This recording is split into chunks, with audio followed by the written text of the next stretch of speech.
dun, dun.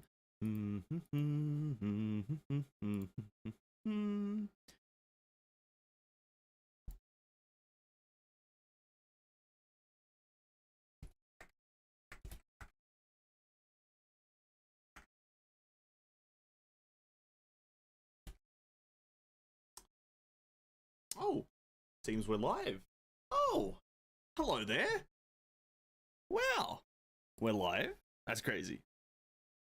Well, ladies and gentlemen, seems we are live, and it is another day for streaming.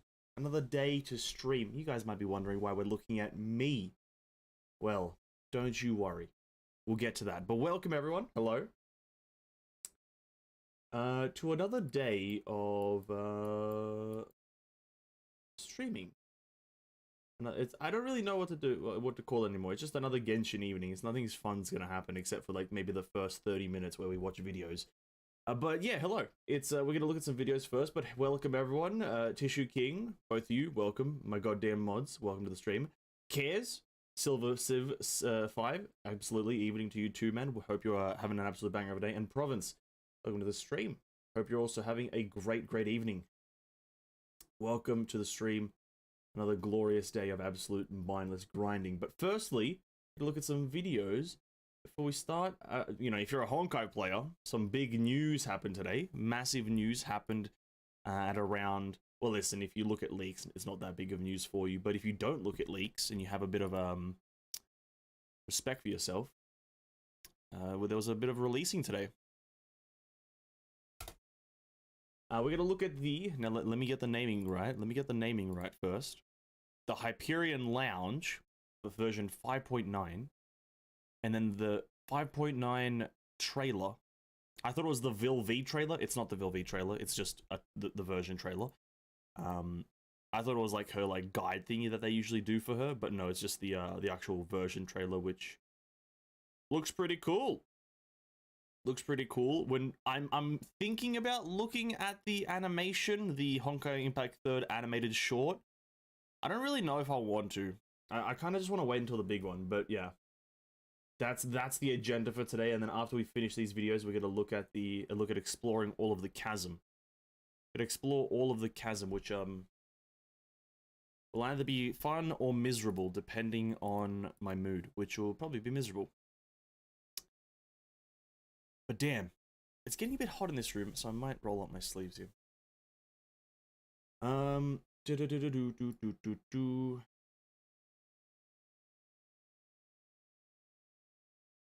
Let me switch over to this bad boy. Oh, I'm not here. Shit. Bam. Oh my god. I disappeared for a second. I'm so sorry, everyone. Animated short just wait until the end of the game story. That's what I was thinking, right?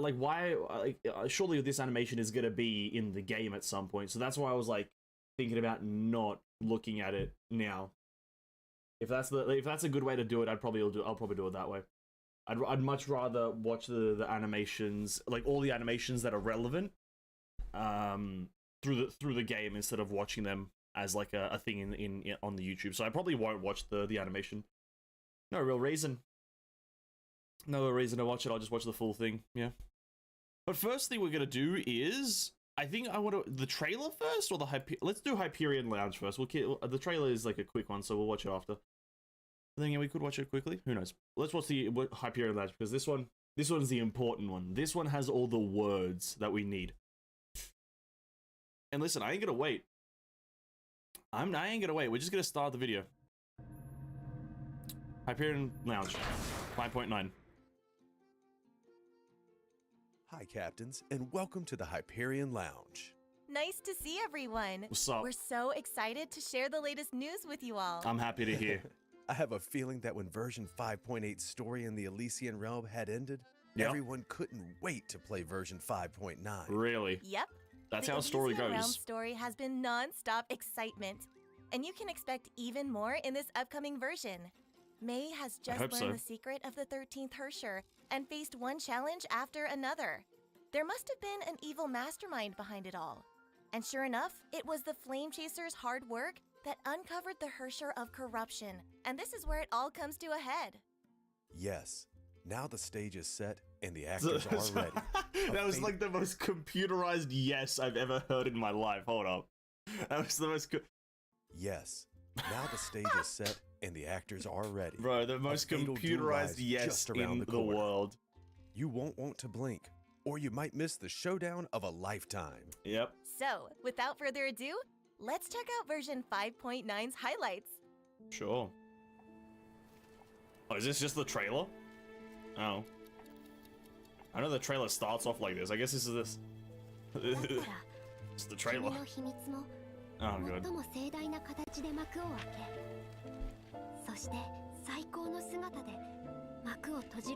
my god!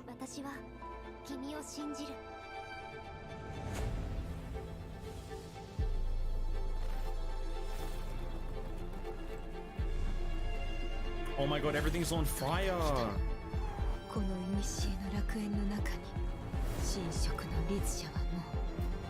Sheesh.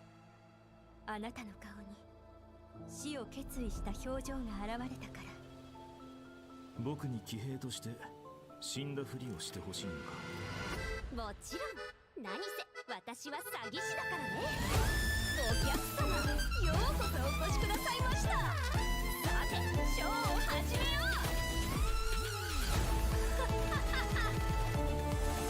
ボーン！ショーの開幕だ。これぞ奇跡の轟き、ご清聴あれ。すべてを決心する。Wow, all the characters I know have like a it's tradition to fire keep version soundtrack. trailers jam-packed, but I'm stunned after watching all those clips back to back. That's all right. You can catch your breath while we check out our They new use character, AI? No, they Vilvi. don't. Oh yeah, These are Sylvie. In version 5.8, I swear this we is real introduced people. everyone to a quiet little artist, but now the bridge is going to get a lot more lively. Welcome, Vilvi, or should I say, Vilvies? I didn't expect to see a crowd, let alone 8 of her. That's right, 8 minds. That's a first for me. And each of her minds is as vivid as the last. Yeah, Vilvi is a brilliantly designed character, that's for sure. Her facial expressions and voices all indicate the different styles of I got each excited of for the some 8 Genshin minds. codes. When There's she a uses code in here Covenant for Signet, Honkai somewhere. she I'll have to write imitates it the down. speech of the other flame chasers, and you'll be blown away by her impersonations. As for how she is in battle, with her unique style, I Just think a it's gun, more really. accurate to say Just a Vilvi walking gun. performs rather than fights. Remember her incredible in-air move? No. I had never seen anything like it. And Nothing? she is an engineer after all, so it makes sense for her to call on turrets and vehicles. Amazing. When in battle, Vilvi fights alongside her turrets, attacking enemies while switching positions. She can also use her ultimate to take command of her What was that? one-of-a-kind chariot. I didn't know she had which like doubles as a turret, macerators attached to her dealing thing. devastating damage to enemies. I didn't know she When had like starts actual just driving like her chariot, what the fuck? she'll also slash nearby enemies. Just like mowing down grass, except a lot more fun. We also have some new weapons to check out. Oh, that Tower is of the so Past cool. And Tower of the Past Silk Ladder. No, oh, dude, that is actually that's such a sick weapon visual. Oh my Tower god. of the Past. Bro, that's listen, it's obviously Jinx from fucking Arcane or League of Legends. Let's not beat around the fucking bush now. It's literally Jinx. But that is a cool fucking weapon. That is a cool weapon. I kind of want that right now. I kind of want that. Oh, bro, I'm tempting. And Tower Such a of the good Past weapon. Silk Ladder. Looks great. These two really match with Vilvi's style. Really? No way. Both weapons carry a lot of meaning in terms of name and appearance. They're almost like an expression of Vilvi's will. Yes, both Tower of the Past and Tower of the Past Silk Ladder signify striving for perfection. They embody the zenith that Vilvi reaches for, and represent confidence and willpower that exceed humanity. Beyond Bro, it's a rocket launcher. It's nothing more.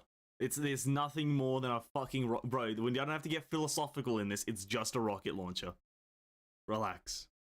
Rockets. That's all it is. Hey, what's up, Larry? Welcome to the stream. And said boy, welcome to the stream as well. what they represent, I love their appearances as well.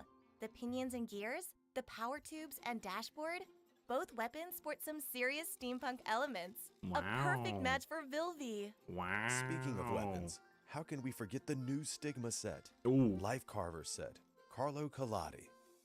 Oh, that's the author of The Adventures of Pinocchio. Pinocchio? That's exactly who I had in mind. No, you didn't. The stigma matched didn't. with Vilvi is also tied to the story of Pinocchio. Wrong. Yep, an outstanding magician should also Is be that a an JoJo equally reference? outstanding performer. They make the audience like Bro, is their that a, that's a marionettes. dead-ass JoJo reference in a goddamn Stigmata, dude. Oh, come on. Come on, how many times are we gonna be referencing JoJo? Or is it JoJo? I can't quite tell. It looks like JoJo. Bruh, fucking JoJo. They subconsciously It's leave everywhere. the audience's gaze without You them can't get knowing. away from JoJo! And if you take a closer look at the stigma description, You see you'll JoJo. find a short story. A story that follows the making of, tinkering with, and talking to the puppet. Where's the JoJo reference? But This chick's face right here. Oh, it's behind the chat. It's behind the chat. Fuck. I can't move it. I can actually. Boom. The face right here. That's the face. It's like it's just the face looks like a JoJo character, essentially. It's just drawn in the art style of JoJo.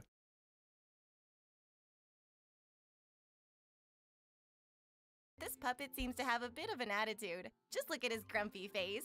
Oh. Something must have happened to the author. You'll have to explore in-game to find out. Oh. I almost forgot. There will be a chance to obtain a Capricious Trick Stigma option in the new version. Oh. You can choose one of the 3 Stigma pieces from the set. Yeah. So don't miss out. Don't miss out. Roger that. That's all for our new character. Now, let's take a look at this version's story developments. Okay. We will be moving on to Chapter 31. Amazing. My heart skipped a beat when I saw the picture and title. For It Alicia. was something else seeing the Hersher of Corruption take Ellie's form in Chapter 30. May and the Hersher of Corruption seemed to be at each other's throats. Things were really tense. I bet something big is about to go down. It is Well, JoJo. It is all I JoJo. can say is that Chapter 31 will be the longest story chapter in the history of Honkai Impact 3rd. Really? It's gonna be the longest, bro. They're already long. Playing through all of Chapter 30 is gonna take at least like 6 hours, for fuck's sake. I'm betting money on it. Reading through everything is gonna take at least 6 hours. God fucking damn it, dude. Well, at least I'm playing through the story after the patch is ended. I'm gonna play through all of the acts at the end of the patch, or near the end of the patch. After all 3 acts are out, that's when I'll fucking do it. I'm not playing Chapter 31 sequentially. Or as they come out. I don't fucking know the right word. I'm not doing that. Unless there's no bugs. If there's no bugs, then I'll do it. But if there's any bug, I'm not doing it. What you see in the picture is early content, and if you immerse yourself in the story, it should take about 3 to 4 hours to complete. 3 to 4. Hope you all look forward to the final chapter of the Elysian Realm. Okay, they actually We've gave been it through time. a lot with May on her journey. I'm going to see this through to the very end. Good on you. Meanwhile, the Oh story my god! update will come Surprise with new reward! areas in the Reach open for world. Zenith. On the map, I should you'll probably be write able that to down. find treasure chests, take on challenge stages, and experience a whole lot more to explore. In addition, a new game mode will be waiting. A new game mode? Let's hear about it. The new game mode will feature coordinated defense, which allows captains to select different buffs to replace their original buffs.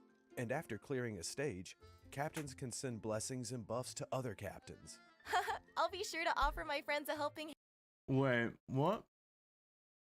Blessings and buffs, which allows captains to select different buffs to replace Oh, it's the their event original in the actual buffs. chapter. And Okay. after clearing Not that a important. stage, captains can send blessings and buffs to other captains. I'll be sure to offer my friends a helping hand. It'll be super cool to offer other players support like that. Meh. Do you remember me mentioning earlier how a few familiar faces will be making an appearance in the Elysian Realm? Aside from Bill V, version 5.9 will also feature Fun. Goshinso Memento. Fun. That's awesome news. That's I'll use fun. Goshinso Memento to rush from the gate to the Husk in Elysian Realm. Fun. No need to hurry. There's going to be plenty more surprises ahead, but I'll keep the suspense for now. No. Tell me We'll now. also see a second Nexus Signet of Reverie, Helix, and Daybreak. That'll give captains lots Oh of my God. choices. Like before. Second goddamn Nexus for Pardo? What's her current one do? It's like, her current one is like okay, isn't it? Yeah, her current one is like pretty just universal. Oh, that's gonna be interesting. Helix? Her first one right now is like sends out those like blades. What the fuck would the second one be? And then Oh, Daybreak as well. Imagine, okay, do you know, I think Daybreak could be interesting if the second Nexus plays in line with how his sigils work in chapter 20 or chapter 30. Like, if it's like a stacking dot, but then like, oh, that's already kind of what it is, but then you kind of, I don't know. I'm interested, bro. It's so cool. More Nexus, let's go. Before, this version features tons of new content that's packed full of fun. More raw fun. But isn't something still missing? What is it? Think about what season it is. It's time for a summer event. Oh my god! How can we miss it's that? summer, dude! Oh! Summer is the time to chill out by the sea. Amazing. My favorite part of summer is playing video games in the shade. Okay. Then why are you playing video games outside? What's wrong with you? What's wrong with you, lady? Why are you playing video games outside? Surely you're playing them inside, so you're constantly in the shade. Something's wrong with you. You'll be happy to hear we'll be having 3 summer events. 3? Let's jump right to it and check out the trailer. 3 summer events? Rhapsody Side A. Oh! Oh! Oh, the boober on that lady.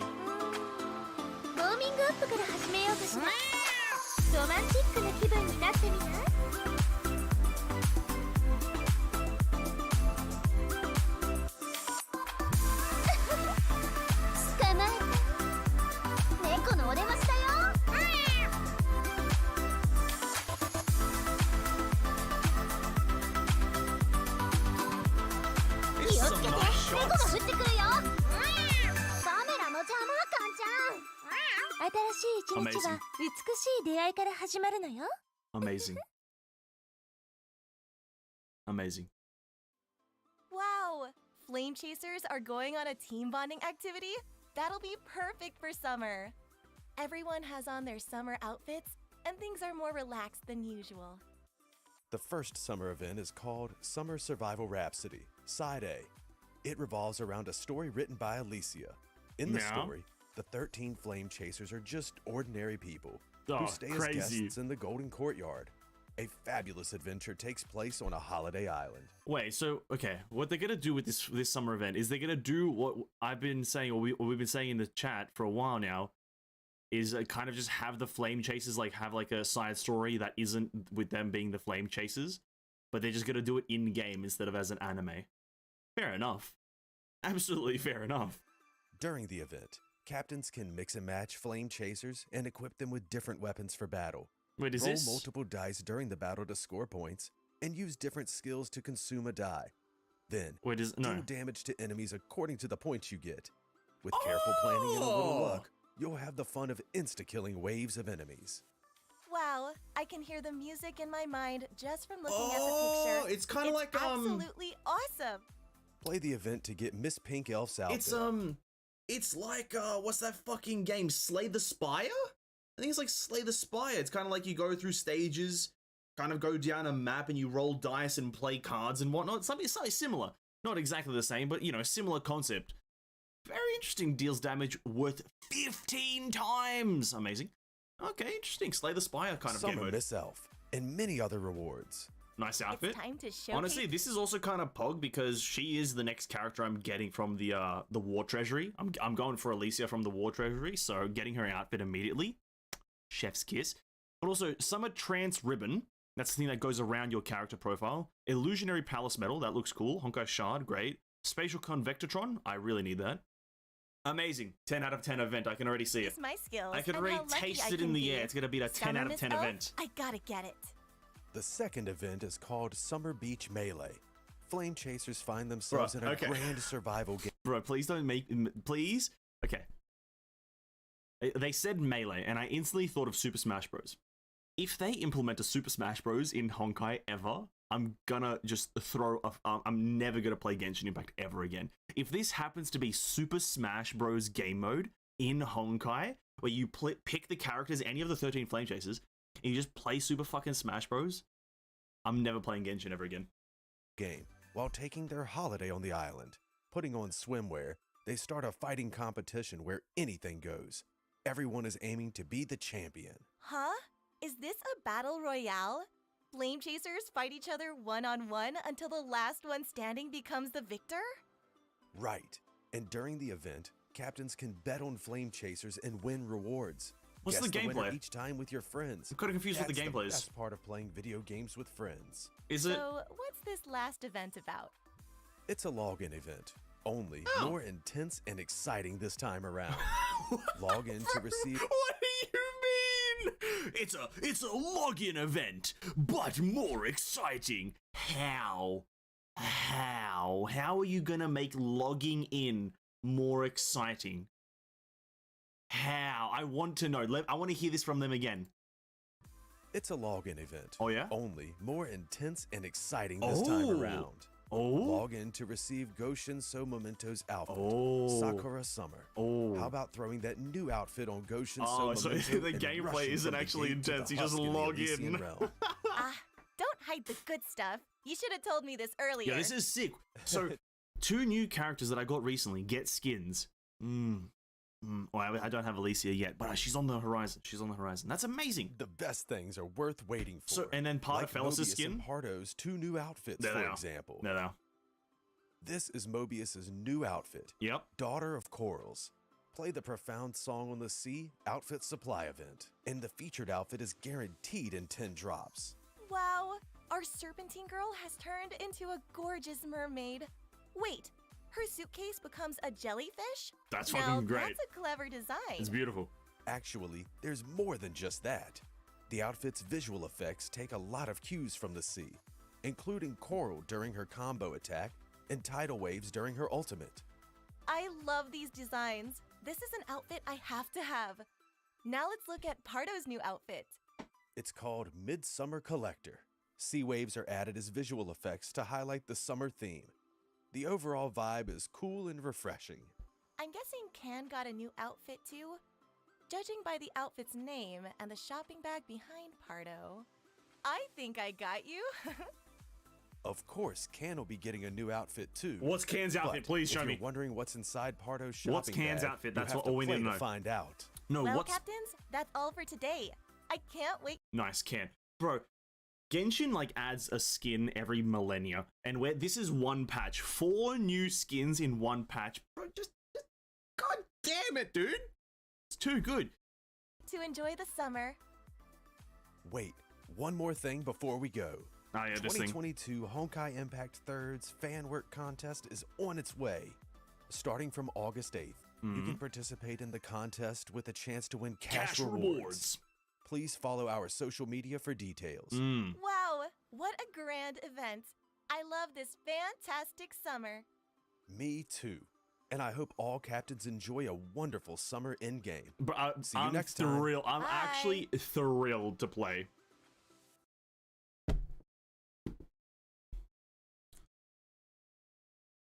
What the fuck do I even say? It looks amazing. It looks amazing. And why doesn't Genshin ever get content like this? They're stingy as fuck. Bro, that's so fucking sick. I don't even care about the story. The story they could not even release it, and it's a great patch. So this doesn't mean much to Genshin players, but Vilvi and Gushino So Memento added to Elysian Realm. Amazing. Fuck, I really want Vilvi. I really want her, but I'm gonna have to pass. Then 3 new Nexuses, which is crazy. Reverie, Helix, and Daybreak all have potential to be fucking broken. Reverie mostly because money. First event, this one, whatever this shit is. What was it again? What was this event? It's like the dice rolling one. That's a cool concept. It's like Slay the Spire. It's like Slay the Spire, which I like. I've never played Slay the Spire, but I'm pretty sure it's going to be like that. Blessings, there's a bit of min-maxing, amazing. You get a fucking free skin for an S ranker, Chef's Kiss, and a bunch of other weird shit, a bunch of collectible items, I think. This event, no gameplay, but Summer Beach Melee. Here's the thing, I said it, if this ends up being Super Smash Bros., like, just the melee part of it makes me think, because like Super Smash Melee is a thing, so it's like Summer Beach Melee could be the same thing.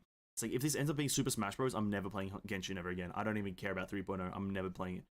Like, so that's that, which there's no gameplay of, which is fine. And then a login event, an intense login event for Gushin Soso Memento, which is fucking beautiful. All of the skins are like fucking amazing. And then obviously these last two skins, listen, I'm fucking tempted to buy Pardo's skin. I'm tempted. I'm very tempted. I could care less about Mobius's. It looks fucking great, but I don't have her, nor do I want her.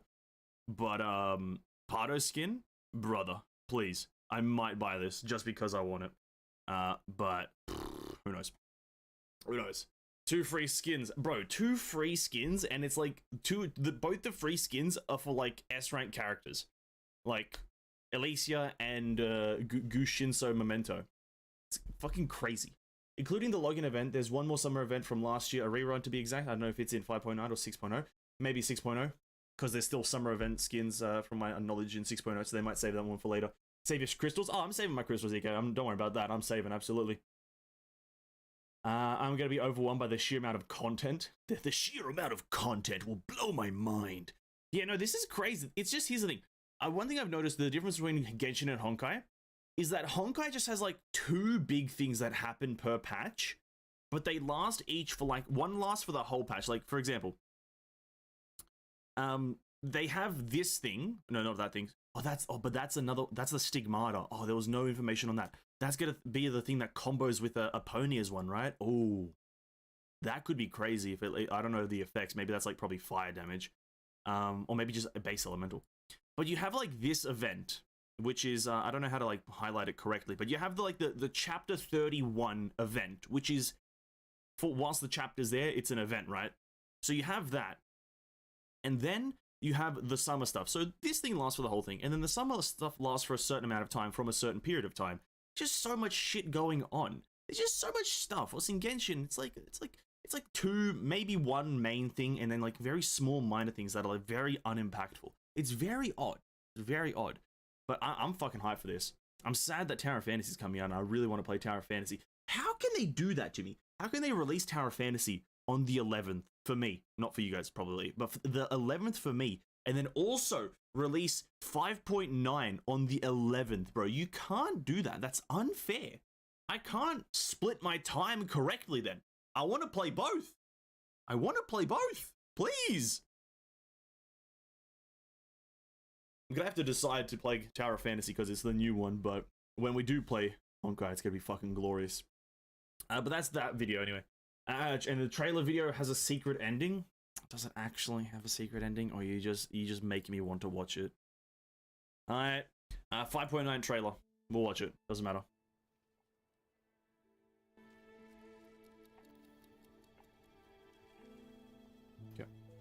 だったら君の秘密も最も盛大な形で幕を開け、そして最高の姿で幕を閉じるべきだと思う。Oh god, I'm uncomfortable. 君を信じる。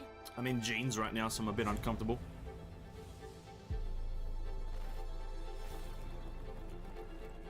Spatial collapse. それが来たの。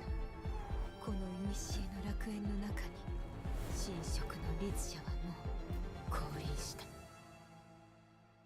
あなたの顔に死を決意した表情が現れたから。僕に騎兵として死んだふりをしてほしいのか。もちろん。何せ私は詐欺師だからね。お客様、ようこそお越しくださいました。 The music, dude. Mwah. The music. ショーの開幕だ。これぞ奇跡の轟き。 Okay. 成長ある。すべてを消し去る。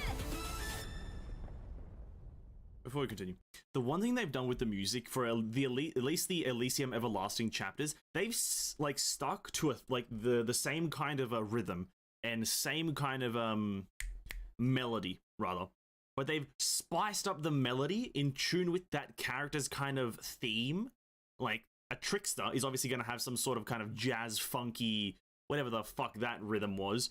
But and then like Aponia had a very kind of orchestral one. It's like you stick to the same theme of song, but like change it up. Not even theme, rather rhythm. Fuck, I don't know. I'm not a music person, but it's just crazy what they do with the music. It sounds so good. Consistency. She's coming 5.9. Cool. That's a Stigmata. Looks great. Alicia skin. Lots of fun. Rhapsody. Partafella skin, which is B tokens, and then that is from just crystals. That's a free login one. Stay tuned. What am I staying tuned for? I hear wind. Oh yeah, hello. Oh yes. 私たちが別れた日もこんな月夜だったわね。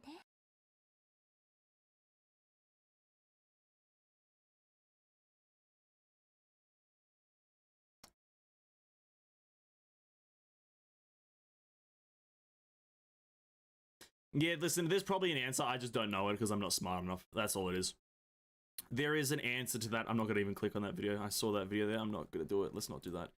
Yeah, there's probably an answer to that. That's fucking... I'm more interested about this goddamn Vil V Stigmata, to be quite frank with you, because the synergy that it could possibly have with the Aponia Stigmata could make a good filler piece for, let's say, like, Aponia's is kind of lightning damage, so Vil V's will probably be fire damage, if I'm to be honest. But I think it's all about what the 2 set does, and maybe Vil V's would even just offer elemental damage bonus, and then that could be a crazy combo. Just for, like... Because you can get both of these for free. Like, the Aponia one is just from the shop, and then this one obviously is just going to be from the in-game shop of that event. Get both of these for free, start a new account, you just have them. Fucking crazy. Don't even have to invest any time into getting Stigmatas, you just have 2 decent ones. And if Vil V's is like universal elemental, or even if it is specifically fire, it would probably have some universal aspects to it. And I can't remember what the 2 set does. I'm pretty sure the 2 set is in the game, but I just haven't read it too much. I'm kind of excited for that more than anything else, to be quite frank. Just free Stigmatas. Please, I'm dry on Stigmatas right now. We're not going to watch this animation here. We're not going to watch this because I don't want to watch like a 50-second animation when I can just wait for the full 10-minute animation to come out in about a few months, or maybe a few weeks rather. So I'm going to postpone watching because of you, and we'll save that for the in-game experience, because it's always funner when you do it in-game. It's always funner when you do it in-game, in context with the story, you know what I mean? But listen, what are my expectations for Tower Fantasy? I did read that, said, well, I'll address that now. My expectation for Tower Fantasy is that listen, I'm not saying that it's going to replace Genshin for me personally, but here's what Tower Fantasy is for those who think that it's just a gacha game that's copying Genshin. It's not. Tower Fantasy is more structured towards a micro MMORPG with gacha kind of main elements. That's what it actually is. Probably if you watched any video on Tower Fantasy, that's what it's like said, right? But it's like a micro MMORPG. And what I mean by that is MMORPGs naturally have you be in a world with hundreds of other people, maybe even 1,000+ people at the same time, or you have a chance to meet 1,000+ people, usually on average.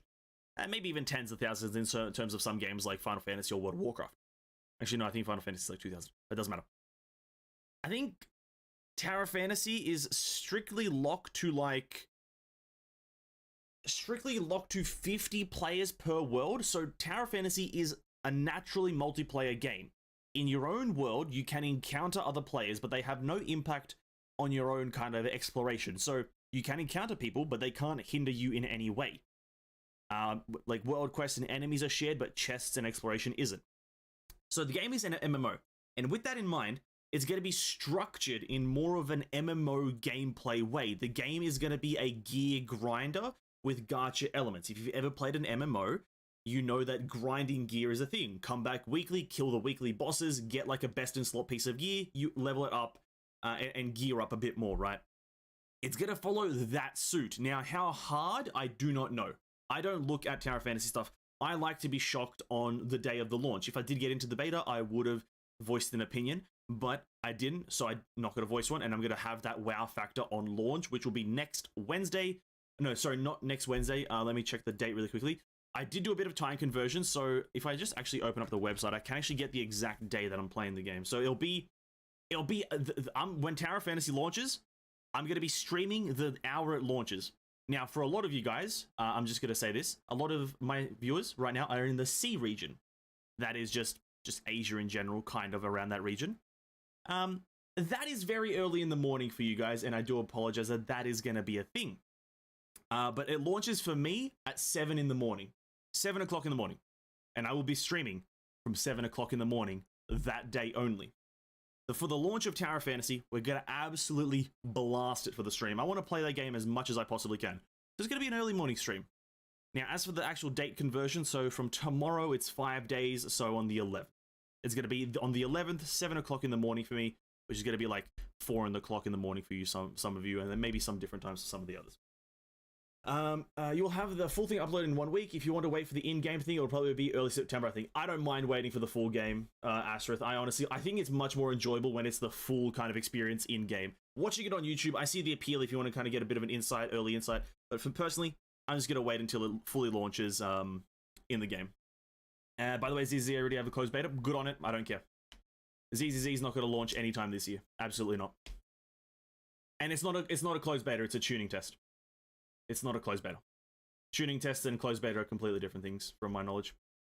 And it's like Phantasy Star 2 online. I'm pretty sure. I played like one of the Phantasy Stars once, and I didn't really vibe with it. I think Phantasy Star is a bit more of an MMO than a gacha game. I think what Tower of Fantasy is really trying to do is make a 50-50 divide between MMO and gacha game. I think that's what they want to try to do, because the scale of Tower of Fantasy is so small, but it's big enough to add like a bit of variety here and there, encountering random people. But it's small enough to make it be like, yeah, you know, you can play this and still not like have a shitty experience with other players like griefing, right? 50 players is not that much. I'm pretty sure 50 players is the highest. So that's going to be next week. That 1 day is going to be that full day of streaming, just Tower of Fantasy, because that'll be fun. You know, 7 o'clock stream start. It might not be exactly 7 o'clock. Who knows? Depending on when I wake up. I can't guarantee that I'll wake up at 7 o'clock in the morning, to be quite frank with you. But, yeah, that's that. But, and then 5.9, I might stream 5.9 the day after, just because it looks too good of a patch, to be honest. It looks way too good. 5.9. I know.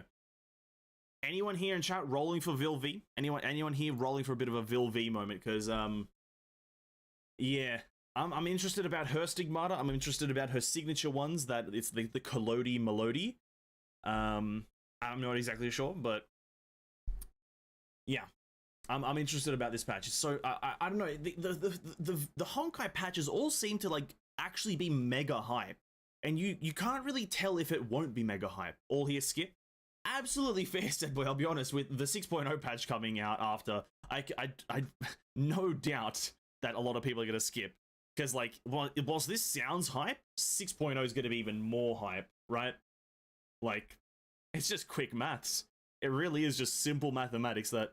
It makes sense, but fair enough. If everyone's skipping, then fair enough. I'm not going to say I'm going to roll, but there will be some kind of gems being spent in some way, and I will not elaborate any further than that until the day of reckoning. So, and don't take that the wrong way. I'm not rolling, but I am, but I'm not. So yeah, take that with a grain of salt. As for now, we're playing Genshin Impact. Playing a bit of Genpin Impact. For a bit of fun, eh? Bit of fun. More hype things. Oh, go Gushinso Memento. I'm saying that all terribly, by the way. I'm saying that all terribly, and I know it, but Gushinso Memento in goddamn ER. I need to at least get 2 set Robert Peary to have a good chance at doing anything with her in ER, but that's about it. Cash in for Pardo skin. Listen, it's a tempting offer. It really is tempting to just get just this is like the only skin that I would probably want. She's like the actually probably not. That's a lie. I'd probably want an Eden or a Ponya skin more. So maybe not cash in for the Pardo. Maybe not Pardo. I like imagine if like in 6.0 like Eden or Aponia get like a B chip skin, then I'd feel so bad, because I would want an Eden one more. I'd want an Eden 100% more. But in that little like summer animation that they did, was there maybe an Eden skin in there that maybe some people found? I didn't pay attention to it. I saw Sue in a summer outfit, but I didn't see any other characters. Oh, that might have been a good thing to maybe look at, to see if there's like any other characters in there that are playable that have their skins released. Ooh, damn. Maybe I'll go back after. But as you guys can probably hear, we have a bit of a Genshin Impact in the background. Because that's going to be the rest of the stream. What a fun 40 minutes we had. What an absolute fun 40 minutes we had looking at that stuff. The Hyperion Lounge is always so fun. You know what I love about the Hyperion Lounge as well, and I'm going to continue talking about it, It's 13 minutes. It's 13 minutes. Do you know how long the goddamn Genshin special programs are? They're 30 minutes usually. Bro!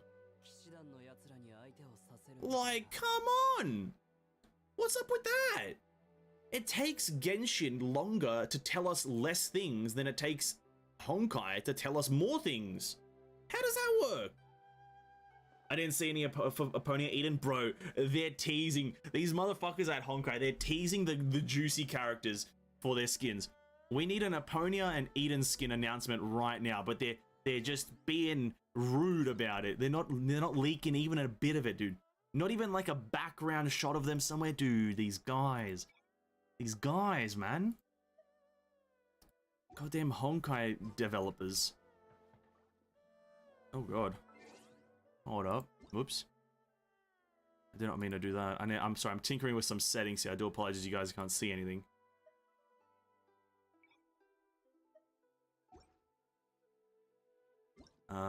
Give me uno momento. I need to just fix some settings that I actually messed up before we switch to the game. Alright. I'll switch to the game now so you guys don't have to look at my goddamn face, but that's a black screen. Not for long though. We're in Genshin Impact. Amazing. But I can see Kevin in almost transparent shirt. Hey, that's all I need then. Kevin playable with the transparent shirt, no pants. Amazing. Didn't they have the actual English VA for Genshin special program? Yeah. Yeah. But it's all pre-recorded, so it doesn't really matter if they're there or not. They had one live stream, but that's about it. But yeah, they did. Yeah. But I don't know, like, I don't really care to, I don't, personally, maybe, like, this is just my opinion, but I personally don't care about the special program to hear about the voice actors and them, like, bantering with each other. I'm here for, like, the news on the patch. Something you'll notice in the Genshin Impact special program is just the characters are bantering. Like, the voice actors are just bantering with each other. And it's like, that's cool and all, but, like, do it somewhere else. Like, I'm just here to learn about the patch. I want the news on the patch, what's coming up in the update, and any kind of interesting, fun little stuff that can be leaked. I don't really care about you and the other voice actors bantering with each other. You know, maybe that's just me being a bit of an asshole, but it's the truth. It really is just the truth. Let me do this. As you guys can see on the screen, we're exploring one of the greatest zones in all of history, the Chasm. And I'm just setting up my bit of a interactive map here for ultimate exploration. Oh god, what the fuck was that? What was that? Okay.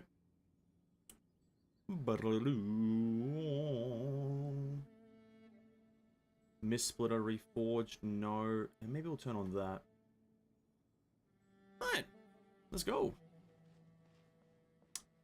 We're at this camp. We need to now travel upwards, and there's actually no easy way to travel up.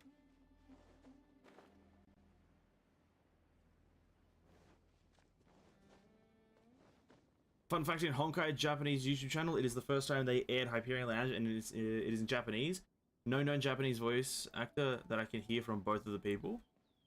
Oh, okay. Interesting. Very interesting, I guess. The way wait, in YouTube, Honkai, this is the first time they aired Hyperion Lounge, and is in Japanese. This is the first time they've aired a Japanese Hyperion Lounge. The game's been out for like 6 years, and this is the first time? What the hell? That's a bit odd. No? Is that maybe not a bit odd? I thought they would have had a Japanese one, or maybe on the Japanese one it's in English, I don't know. That's a bit odd though, right? No? Am I the only one that thinks that's odd? Why would this be the first one? Surely we cater to the Japanese people, come on. Come on. During Griseo event, Griseo release, wasn't it? Oh. Why so late?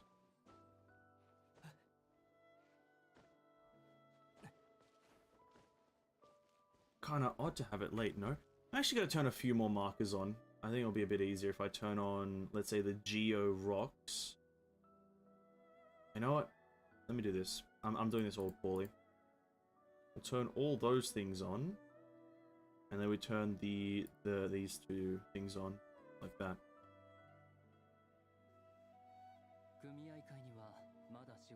There we go. Now we're in full swing. Because I don't have Hyperion Lounge, as I believe, but yeah, it's new. Oh, okay. I think that's a bit odd. Usually, now, no, this is just to my knowledge, but usually the Japanese and Chinese have it much earlier than the English one, right? At least for a game that's made in, to my knowledge, China/Asia. Just kind of makes a bit more sense for them to have it first, but hey, that's fair enough. Power to them. Welcome Japanese people to the, well, not welcome to, but like, congratulations on getting a Japanese Hyperion Lounge. You know, where's this Sealy? Oh, the Sealy's underground, isn't it? Or is it? It's under, no, there it is. Oh my god, almost missed it. Hey, what's up, Izuri? Welcome to the stream. Hello, hello. Hope you're getting well. Hope the little bit of a sickness that you're having, a bit of a fever is passing slowly, but hope you're getting better. Welcome to the stream. Hope the day's been good. Oh god, 5.9, dude. And then soon, what date is it today? It's currently still, I'm thinking, the first week. I think next week, Friday? Do we get Primogems for these chests? 2 Primos, okay, that's fine. I think next week, Friday, currently we have 18 days until Yoimiya's banner disappears. 17 days. Or is it this Friday that next Friday, I can't remember the dates. Next Friday, I think, is the Genshin Impact thingy, the special program for 3.0, which is this is like probably the only Genshin special program that is like gonna be mega hype, and I think a lot of people should try to watch, just because it's like a brand new continent is being released, and like a new element is also being released, so they've probably got a lot of hype stuff. Maybe, like, very optimistic of me, but you know, you can only dream or wish or hope or pray. So maybe this is going to be the only one to watch. Thank you, and yeah, much better. No fever now. Absolutely amazing. Well, good to hear. Hopefully the stream can be some very nice background noise. Oh, there's floaty bloaties here? I'll have to turn them on as well. Bro, there's no... Bro, I have to... Oh my god, floaty bloaties. Okay, these rock things. How do I do this now? Like that, apparently. Might be surprising about the Honkai Impact popularity. There are much more the same that it received in global. Oh, there are much more the same that it received in global. Okay, that's fair enough. I don't know, I just assumed...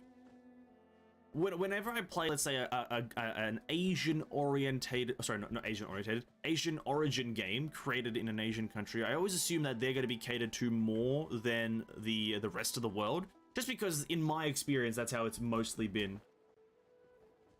That's how it's mostly been in my experience when playing these games. But I guess that's changed now. The West is rising. And by the West, I mean just English.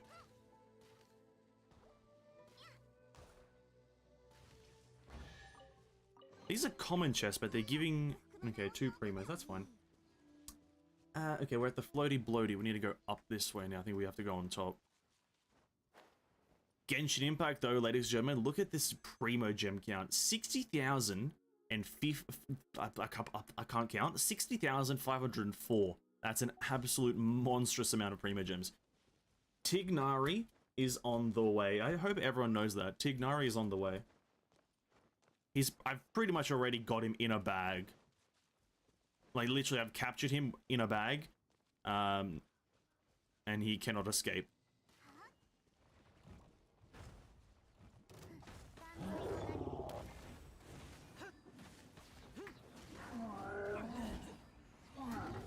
Amazing, almost died.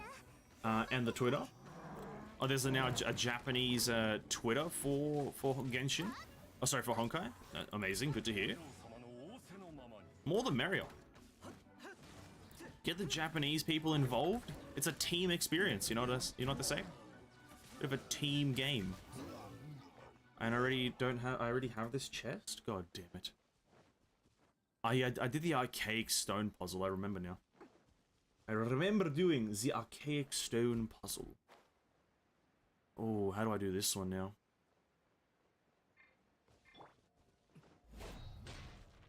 That should be it. Yep. Amazing. And we got one more down here. all I can say is that next week is just going to be way too, like, stressful for me. Trying to manage playing both Genshin, Honkai, and goddamn Tower of goddamn Fantasy, dude. Ooh, I think I need Geo Traveler, unless Ning Wang's things count as, does Ning Wang's thing count as a fucking Geo Construct? Please, that's all I ask, is that it does count as a Geo Construct. Oh, that's not even the thing I need to hit, whoops. Oh, I think, please. You absolutely glorious game. Oh, but that one didn't explode. Whoops.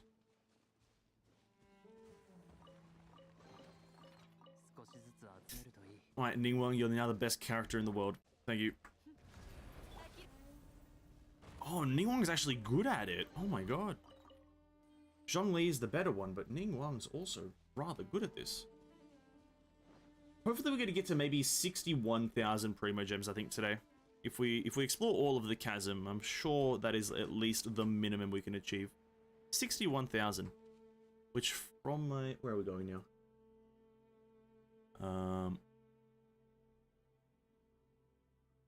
That's fine. Which is actually a decent amount of rolls, I think. It's like an okay amount. It's not too much. It's not like a guaranteed everything. Actually, no, it's 5 guarantees, so that is at least... I think if we get to 70,000, I think...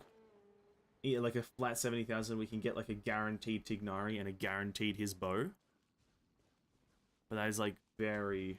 Where am I looking? Where am I going right now? Hello? Am I confused? I am.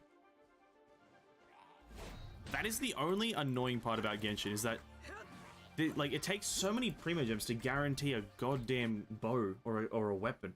It takes so much time and effort. I'm lost as fuck right now. Oh, okay, I'm there. Okay, I'm already in the wrong area. It takes so many Primogems to get a guaranteed weapon in this goddamn game that is so annoying. And Tignari is going to be one of these characters, for those who don't know. He's going to rely on his goddamn bow so heavily. Don't have his bow, you're literally going to be playing at minus 20% efficiency. Which is going to be miserable.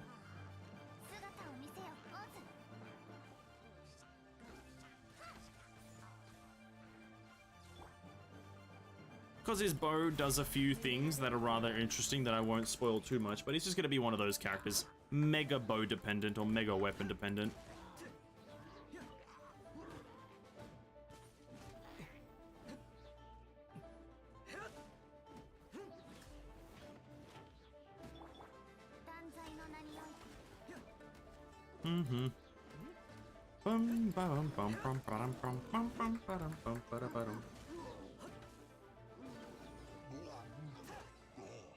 That is what chest? That's that chest. Okay. We need to go back up. Up there. It is ominously dark right now and I'm kind of blind and I can't see.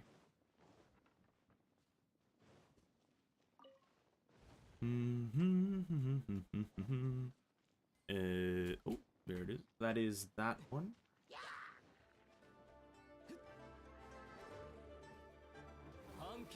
What does this do?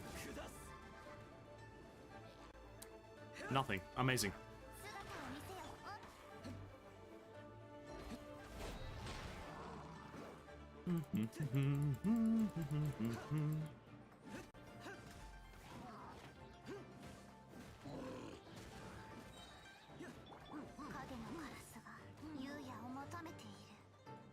I don't think they've ever nailed movement in this game. You know, that's a weird thing. They don't know how to do movement.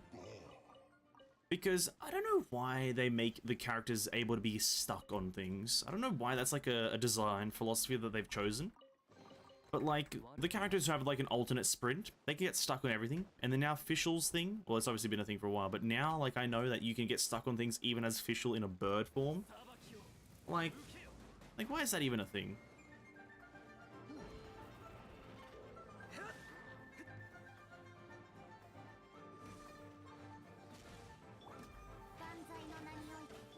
Like, surely we just make it so that isn't the case. Maybe, like, make it so I can run smoothly. In your opinion, who's the most trash character damage-wise? Jinyan. Probably Jinyan. Or Toma. One of the two.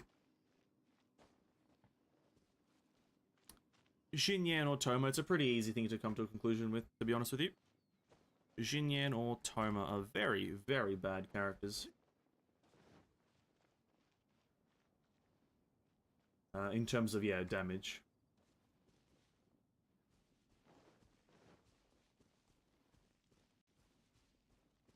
In my opinion, Toma Jinyan can work with Redhorn. Yeah, but... yeah, Toma can work with Staff of Homer, right? That's just how it works, right?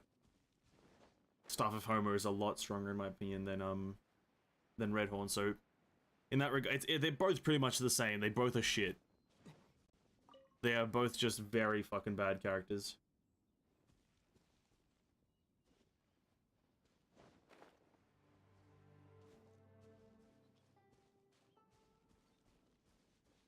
Doesn't increase Toma's damage though? Well, it's a HP based weapon, so it does increase his damage in some regards.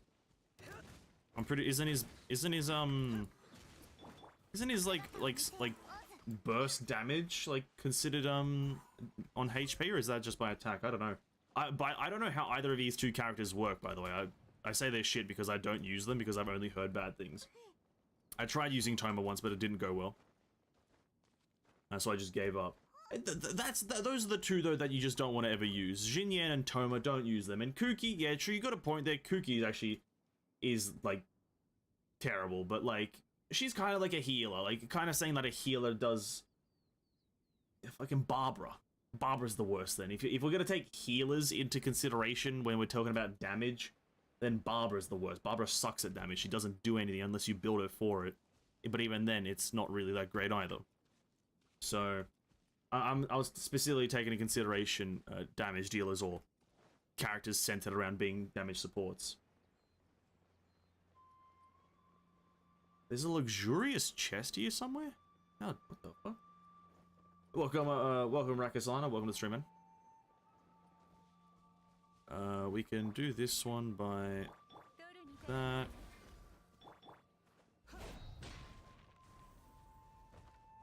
Is that the luxurious? No.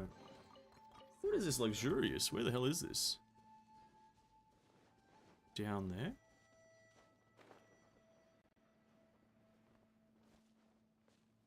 Huh.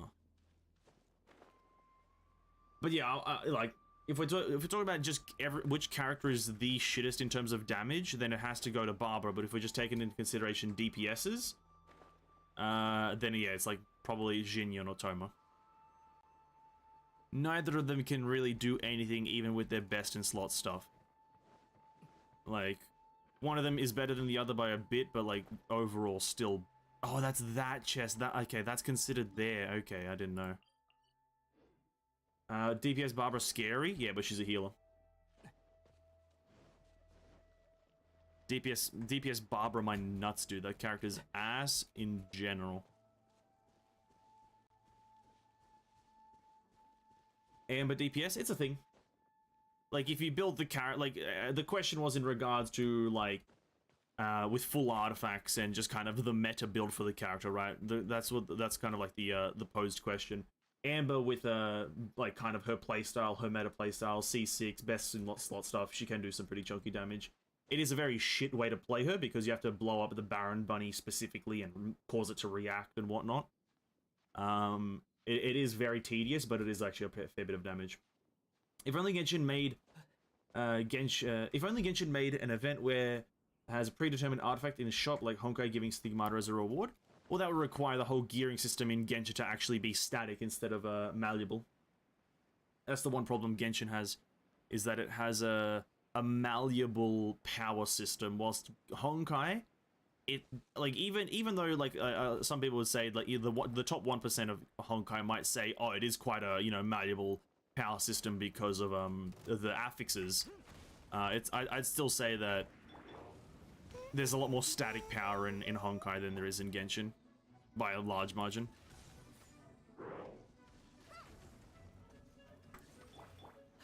So Genshin can't really do that without kind of reworking its whole game, which is a bit of a sad thing because Genshin really does need the full rework, but hey, it is what it is.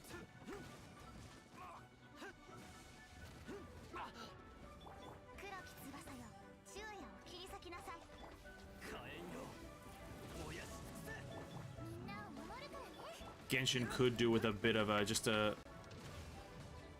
rework of Rooney. I'm a proud Amber main. Absolutely fair enough, dude. If you enjoy playing Amber, no harm done. If you make the character work, hey, power to you. That's all I'm saying. If you can make the character work, absolute power to you. I myself will not even try.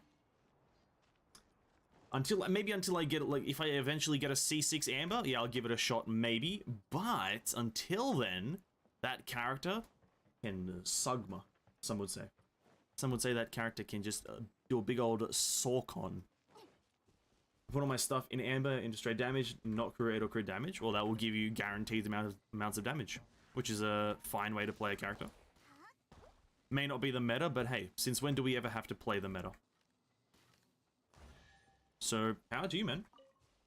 Cool, Amber is also one of the characters that just scales with attack percent rather well, so doing that is actually pretty alright. Pretty alright. Like, and here's the reason why Jin Yan is at the bottom. She just doesn't scale with, like, one specific stat or anything. She's just kind of like a weird character to make work. That's that's the only reason Jin Yan's at the bottom, in my opinion. Toma, you kind of know what stat. It's all just HP.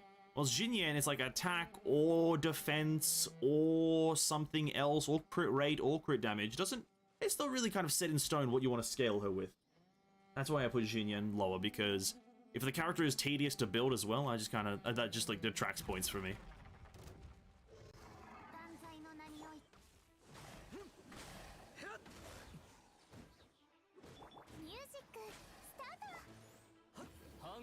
Hey, if enemy dies, it means it works. Ah, true, dude. You got a point. If the enemy is alive, is dead, and you're alive, job done. No questions need to be asked after that. I do a lot. I can go fire immune and have no other good damage dealers. Alright. If it, again, like I said, if it works, it works. If it doesn't, it doesn't. That's all that needs to be known. Like my build right here. This team sucks, but it gets the job done. Gets the job done. But a second form is fire immune and I have no other good damage dealers. Wait, whoops, did I read that again? My bad. I can go through Zero Fire phase in like 10 charge attackles or less. With a fire character? That's pretty pog. I read that in the wrong order.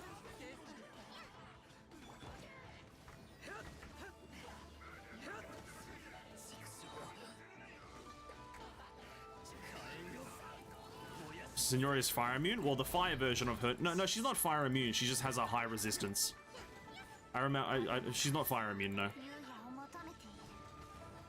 She just has a very high resistance. I'm pretty sure it's like probably like a 50+ resistance.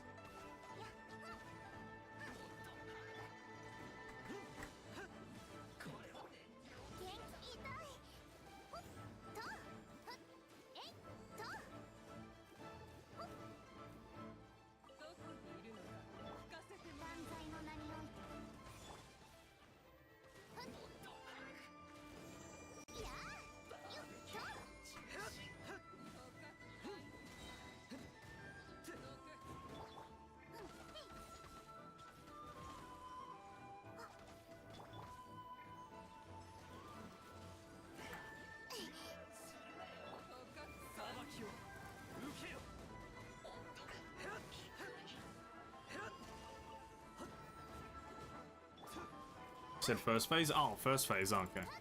My bad. First phase, yeah, if you can do the first phase in 10 shots, that's actually pretty good. Pretty pog.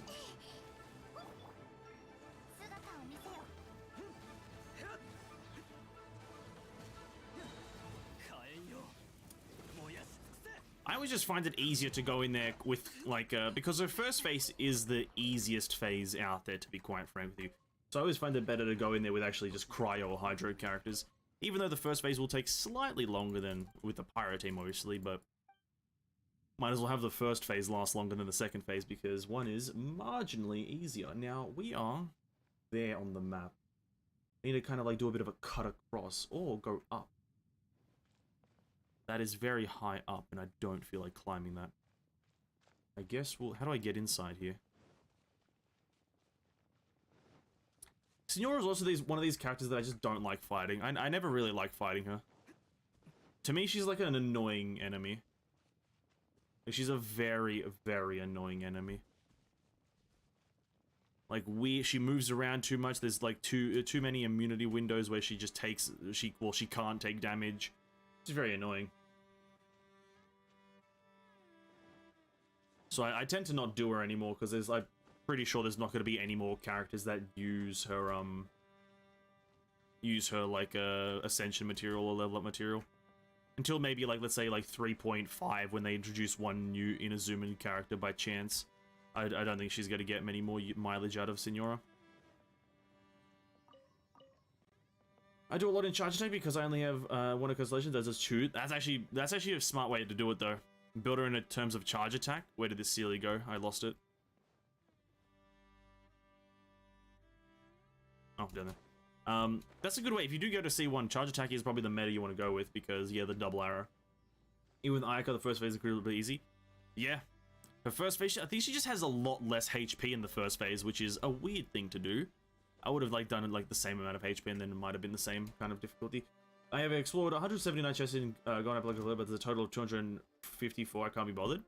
Absolutely justified. I've got probably, like, I've maybe picked up 100 chests. I got bored of the Archipelago. I've already been there once before in patch 1.6. I got no reason to be there. I think I picked up all the luxurious chests, and then I left. I was like, I can't be asked. I did all the major puzzles, and I gave up because, listen, whilst it is a new zone, I can't be asked to just jump around these islands that have no good waypoints and dialogue and changing the island format. I can't be fucked to change the island format all the time. Just give me a nice, simple puzzle. I feel like future playable harbingers will tend to use mats from their own weekly bosses, just saying. Not gonna... Signora's not playable. If they make Signora playable, I'm not rolling for her. So, yeah. Unfortunate for her, but yeah, she's not getting played by me. Where is this chest now? Here? Probably could use the chest finder, but I don't want to. Signora will see 0 play time out of me because I don't think she should be playable.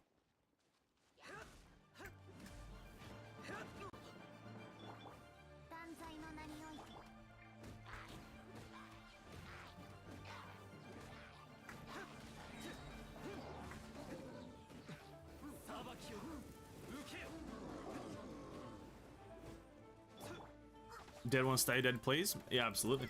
She don't want to be playable. Good. Nobody wants to play her anyway. Trash character. No friends. Dead. One shot. No husband. You know what I mean? L plus ratio. You fell off. You know what I mean? Exactly what we should do to her. The big old screw you, Signora. Down there. Where are we now?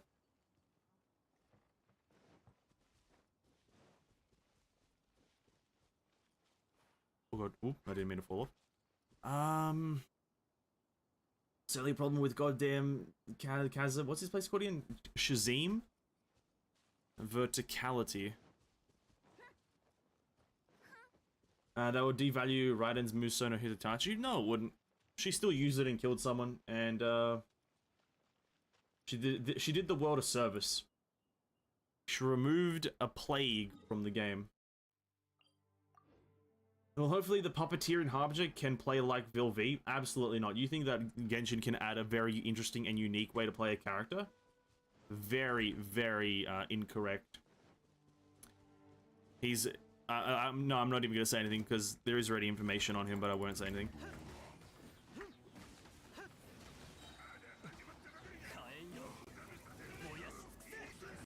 But probably not. Genshin's a very simple game. The Genshin is very simple. We want variety? Absolutely not. You want something else to do with fun? Probably not.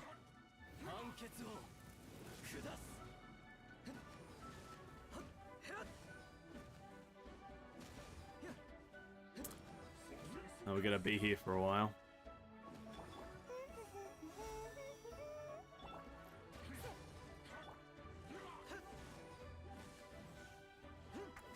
As in, bring back Senora, devalue Ride and Sword. Well, it depends on how they bring her back. If they were to bring her back, depending on how they do it, it would devalue Ride and Sword. If they just brought her back for the fun of it, then yes. But if they brought her back in terms of like the Harbingers like made a massive sacrifice, then sure, that's fine. Ryder can just kill her again. And which one's the puppet? Scaramouche. Oh no, that's is or is he the moose or something, or the balladeer? I don't know who the puppeteer is actually. My bad.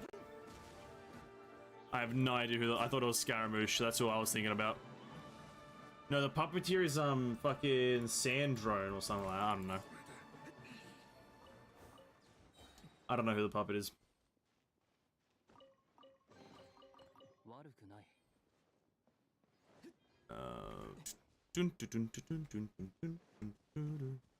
Where is the air vent? Is it over there? Must be. Yeah, the girl with the golem. Yeah, the puppeteer is the girl with the golem. Maybe. Yeah, she could probably have that kind of playstyle. I totally forgot that she's the actual puppeteer. I was thinking of balladeer, puppeteer. It's like they're both the same person at this point. I'm missing a playable Senora and it was just a pile of ashes moving. That's probably what it would be, actually, to be honest. It would end up being like that. Unfortunate truth. Yeah, the puppeteer, sand drone. Yeah, I don't know, probably not playable, but it would be interesting to see what they can come up with. Maybe they probably might even try to take some notes out of Honkai. It's the one piece of advice I can give them. Take notes out of Honkai.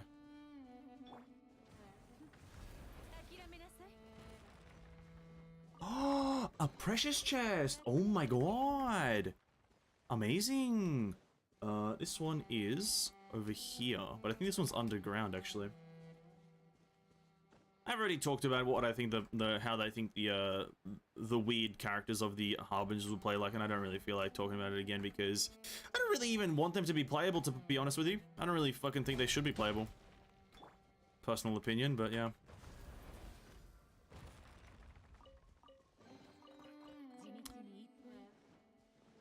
Because it's like, for them to be playable, some of them have to be twisted from bad guys to good guys like there's no tomorrow. Like Tartaglia is like borderline like a good guy right now, even though he is like a villain.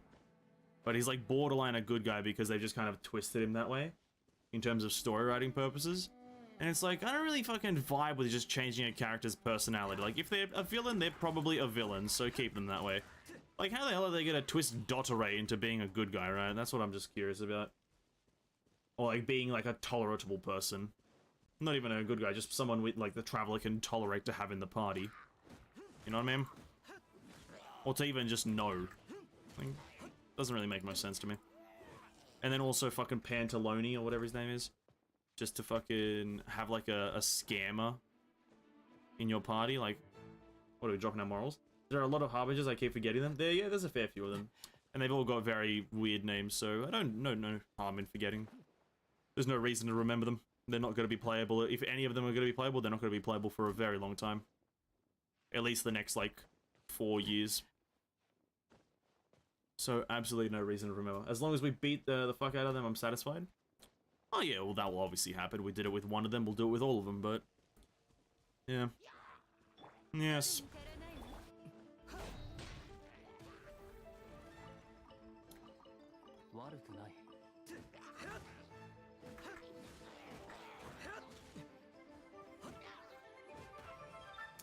Where are we right now? We're at right above there, which is there, so we have to go keep... there's that one. I feel like half of them might die? Maybe. We'll have to see. There's a lot of game files that say otherwise, but we'll have to definitely wait and see. I'm just gonna put this here. And I'm gonna slap this thing.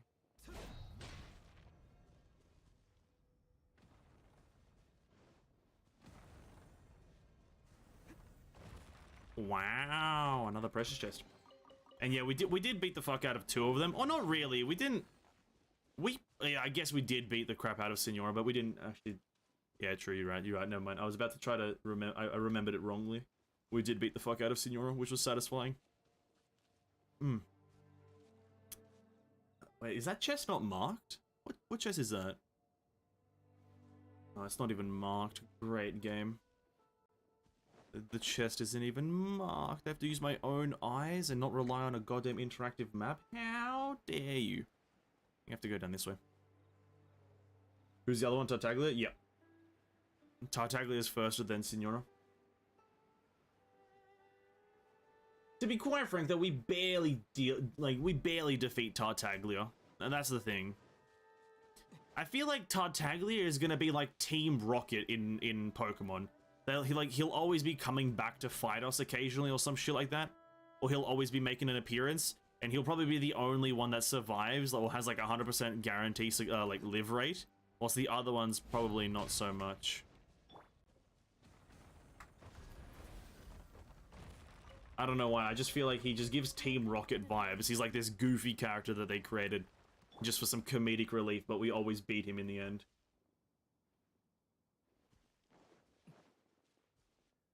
Okay, let's go. Move up the map. Cool. Where am I? Oh, I'm way up north. Oh shit, I need to go up. Oh god damn, I'm way too north. The chasm is a lot smaller than I remember. I thought it was larger than this, but it's like pretty small. They can kill Tartaglia just for Traveler character development. Listen, they didn't kill someone else. They're not gonna kill this guy either. I'll be absolutely smack bang honest with you. They didn't kill one guy that I wanted them to. Well, I thought they were gonna at least. They're not gonna kill this guy either. Genshin don't have the heart to kill their characters.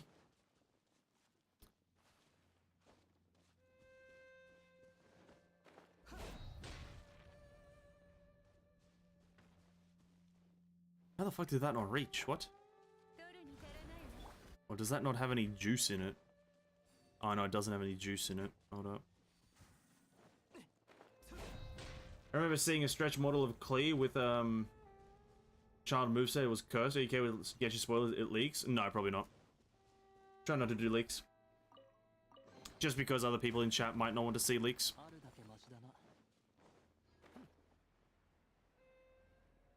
But there is a Genshin spoiler channel in the Discord. You can kind of chat around there. People will reply here and there if they so choose to look at leaks.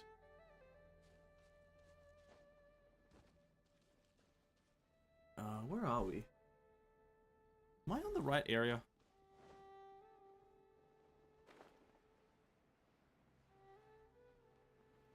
Oh, is this the... Have I done the big one? I do have the domain unlocked, so I must have done it. Yeah, try to keep a bit of... Even if it's Genshin. I know I try to do that 100% with Honkai. But I might as well try to keep a leak-free zone for even Genshin, you know? Give the game a bit of respect. Whilst I may not like the game as much as I used to, give the game a bit of respect. It's the least I can do.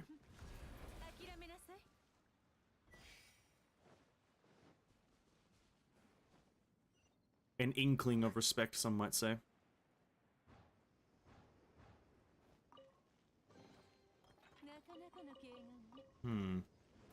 Why is that one there now?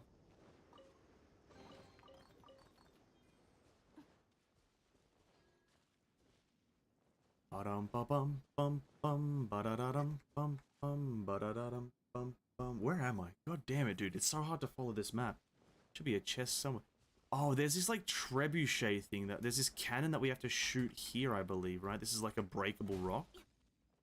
Where's this cannon? It's so fucking dark in this game, I can't see shit. Honkai doesn't feel like leak?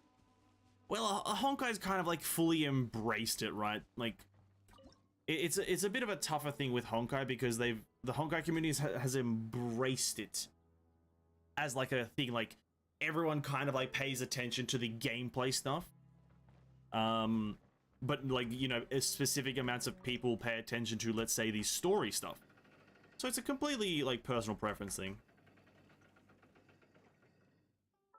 But I don't think the Genshin community is as kind of in touch with wanting leaks everywhere. Like, I know some people get very uptight about leaks and whatnot. So it might as well just try to keep it a leak-free zone. That is too far. Oh, no, it wasn't. Okay, something got... Oh, God.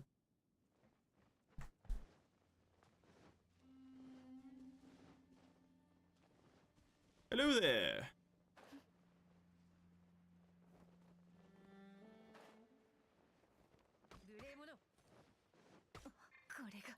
Oh my god, I hate this game. I died to spiders.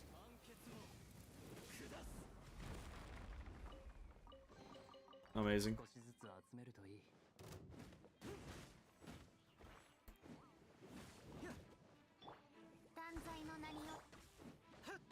It feels like we're just waiting for Valk unless animation. Yeah.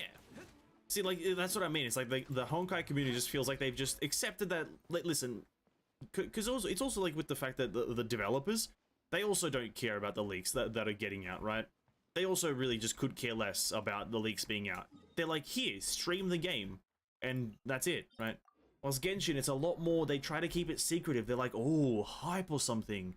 Whilst that just kind of tends to backfire because nobody cares that much. Oh, sorry, nobody cares that much about hype because, well, bro, you announced the new characters before the patch even comes out at the launch of the previous patch, so you might as well just give the leaks. Too lazy for question, lost 50-50 for Kazuha. Unfortunate, my dude. Unfortunate, but now you got it guaranteed, hi? Now you got it guaranteed, my dude. Look at the bright side. Now you can save for, let's say, a new character or a rerun of an old character. Look at it that way. Is there a sealer here that I'm just not seeing, or maybe it's underground? It's probably underground, actually. No, we've got in that chest. There should be something breakable here, actually. I think something else breakable.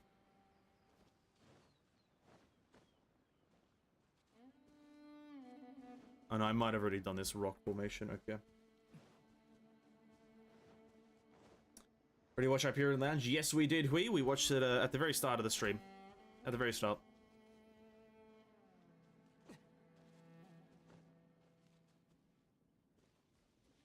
Yeah, these breakable rocks are kind of nowhere to be seen.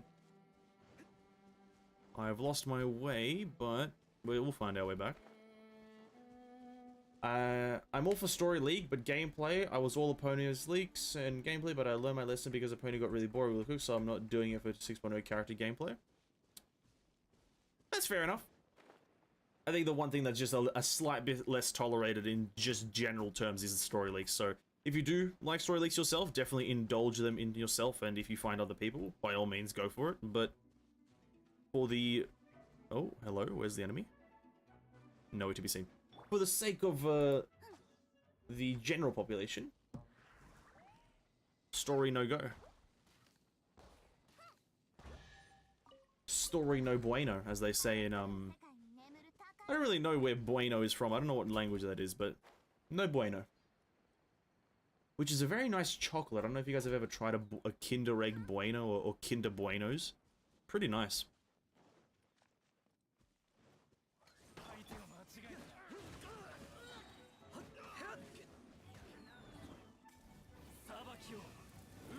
Tell me you haven't done the CG trailer? We've watched the Hyperion Lounge and the version trailer. I don't know what we didn't watch that 59-second video. We didn't watch that one.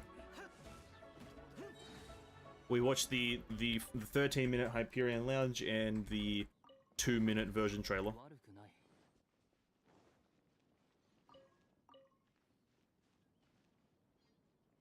Okay, we need to go up again for the 5,000th time. No bueno is Spanish. Yeah, I thought it might have been Spanish, but listen, I don't want to assume because I'm not good with languages. Because there's a lot of Spanish-ish speaking languages that can be misinterpreted the wrong way. So just no bueno. No bueno, signore.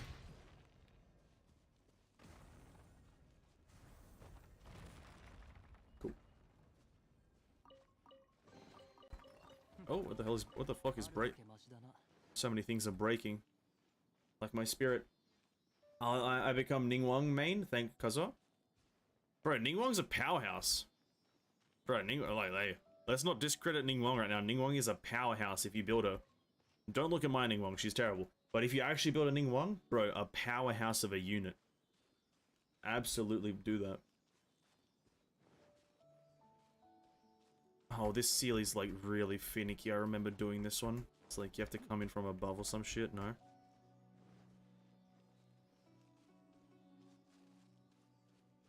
Yeah, this game is really polished. I don't know if you guys can tell, but this game is really good. It's not even like a ping issue. This is not even a ping issue. This Sealy is just very fucking bad.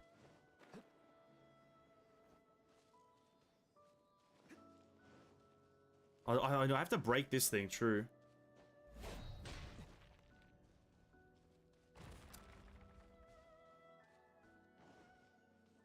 What's it, a break thingy, I guess? Yeah, true, I forgot about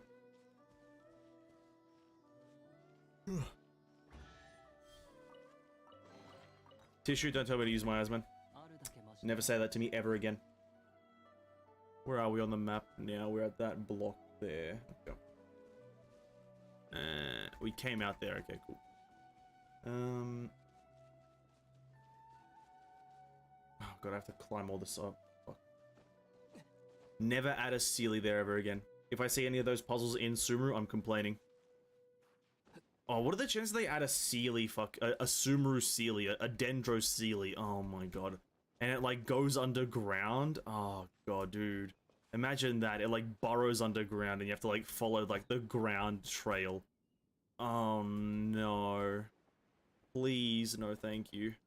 No more new Sealies. Just keep it simple with whatever the fuck we have now.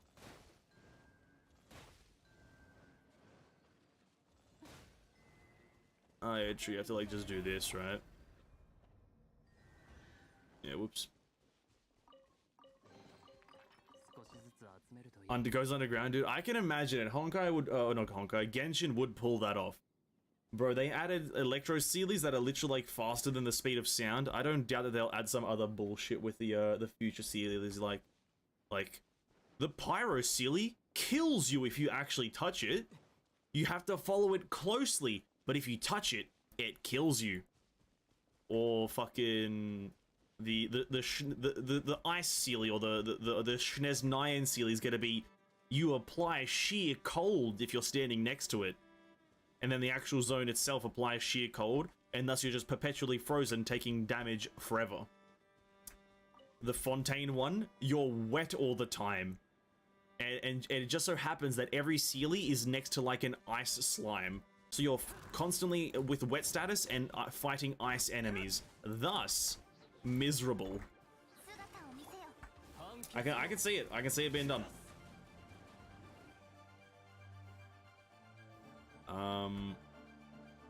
Oh. I don't know what that was for, but I took it anyway. Where am I on the map now? I'm like kind of at this rock here. There should be like a breaking rock thing underneath me somewhere. There it is.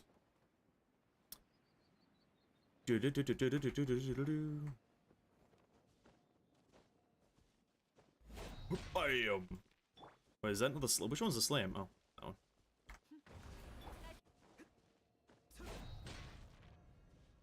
Bum bum bum bum bum bum bum bum bum bum bum bum. Actually, so like the top of goddamn this place. What's this place called again? The Shazim. Oddly small. I'm not gonna lie to you right now. We're actually just almost done with it, and it's only 7:30. That's a very depression-inducing. That we're almost done with this whole zone. Imagine having a Kazuha for this. That would have been great.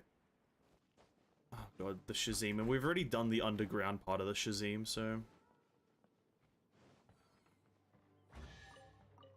it's a bit depressing.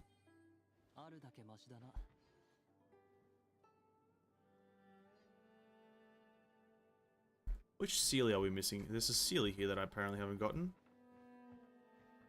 Where's that floaty bloaty? It was here. There's the chest. Do you need to plunge on it? No. It's just an easy way to trigger it. I don't think swinging does it, right? I don't know. I never did this. With I always use Zhongli, so I don't know. And you have Zhongli, so why not a guess? Absolutely, dude. If you got Ning Wang and the Memory of Dust with Zhongli, that's a god tier build right there. Absolutely god tier.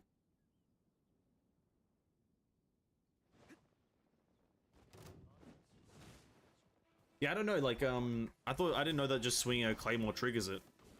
I thought you had to slam.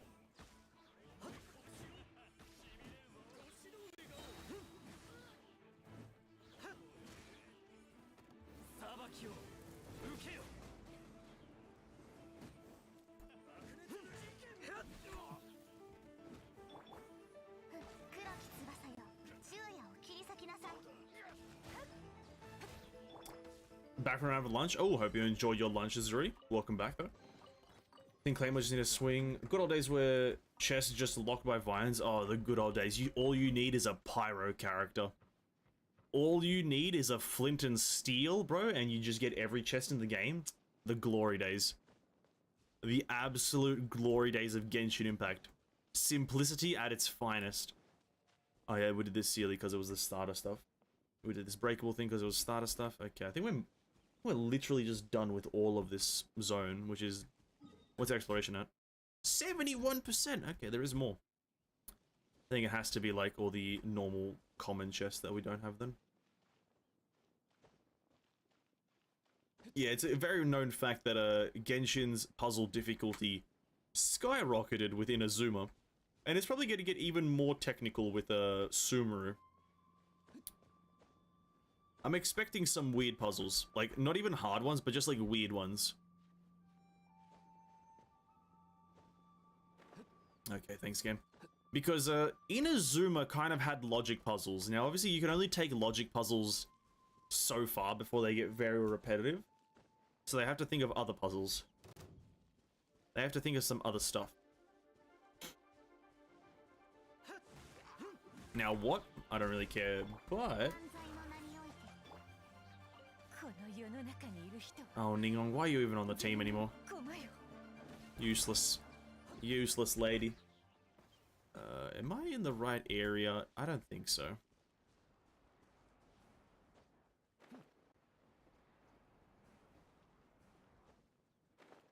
Oh, hello. It's good that they're being creative. That's true. That's a fair point. Being creative is great. But sometimes, I'll be honest with you, sometimes creativity can be bad when it makes the puzzles require like a PhD in long division and mathematical arithmetics. I feel like that's maybe when we're going a bit too far. You know what I mean? That may be a slight bit too far. I'm talking about Watatsumi Island and some of its puzzles. And then, yeah, common chests do give Primogems to this one, so we might do common chests, but they're not super important because they only give 2 Primos. Trying to get all the big ones out of the way first.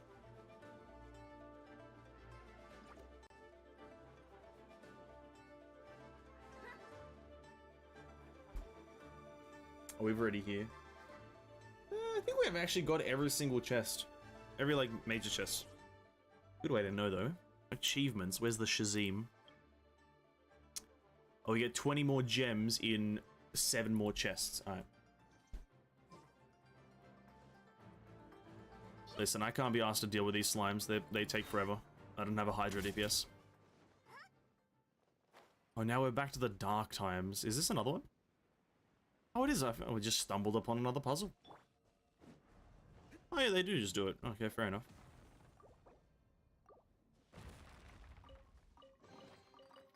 That 2 Primo may get you a 5-star? Okay. If only like a roll was only 2 Primogems, then I would care. I know, we're gonna do it because I want to get these last few things, but that also requires me actually using the compass and trying to find these common chests, which is a lot more tedious than one might think.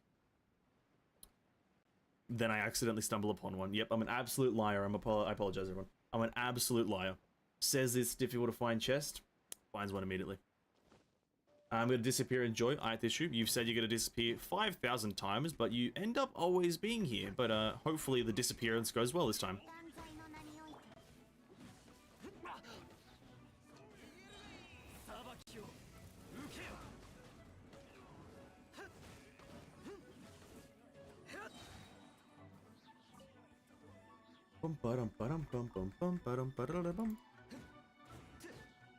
Oh, Dalu.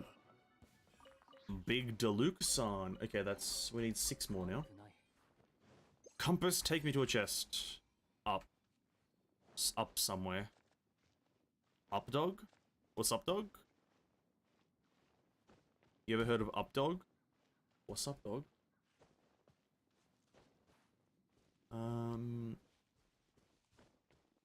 Because I'm here, there, everywhere, so if I'm not here, I'm here, you know what I mean? I do actually know what you mean. Good to hear that you're everywhere, man. Good to hear. Am I overcomplicating finding this chest? I think so.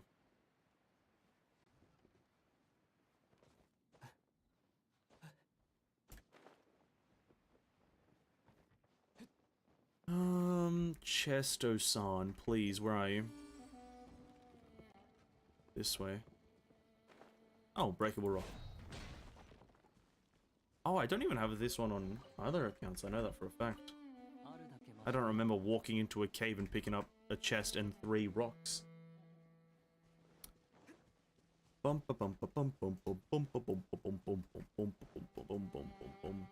Actually, what is the underground chasm at for exploration?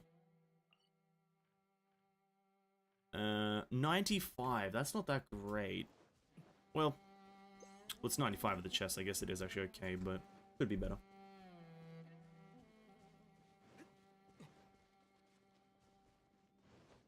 Catch her out, Tisha, catch her out.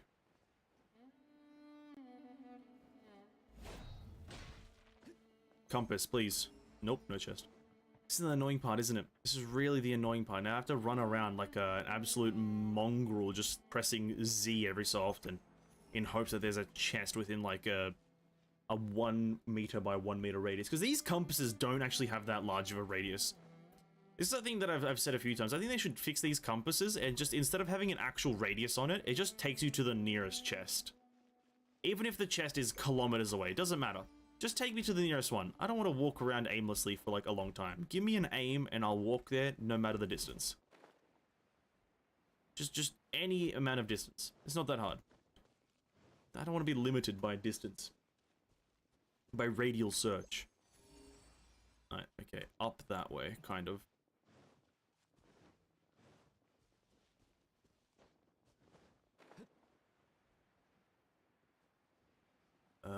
Ooh.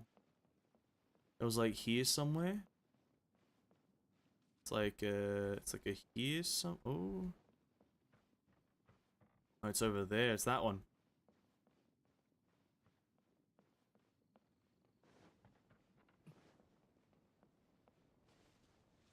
I've been beating Senora and Raiden Shogun. I thought you said shotgun for a second. Yeah, no, congrats, King. Congrats. But aren't you leaving Levi in the dust right now? What happened? What happened to the teamwork, eh? What happened to the dynamic duo that you guys were? And by that, just give me an easier time. Give me a more convenient time. I think that's a better way to word it, Province. I think it's a bit more about convenience. This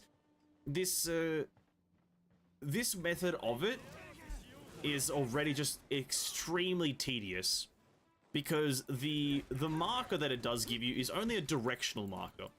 So it could point in that direction, no matter, and it could, you can't really gauge distance or depth or really anything. So just let me do it infinitely, right? Now, if the actual compass gave depth and, you know, how far through the wall and x-rayed a bit, you know, then I'd be like, okay, cool, you don't have to show me maximum distance, but you can give me high detail. Right now, what it does is small distance, small detail. I think one of them should be high. I feel like one of them should be high. High detail, small distance, or small high distance, small detail. I'm flying through. I was ahead of Levi when we got to Inazuma. True. True.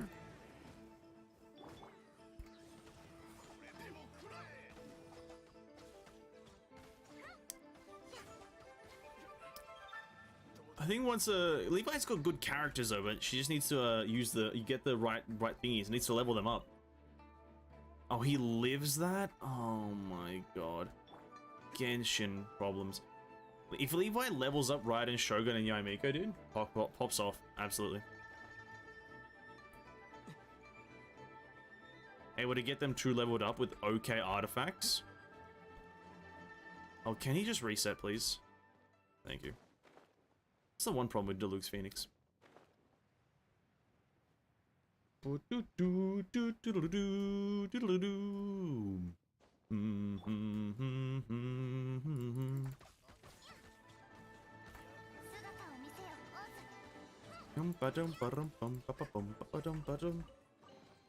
was farming up a storm for Primogems when Aiko and Ayato were out. Oh, were you now?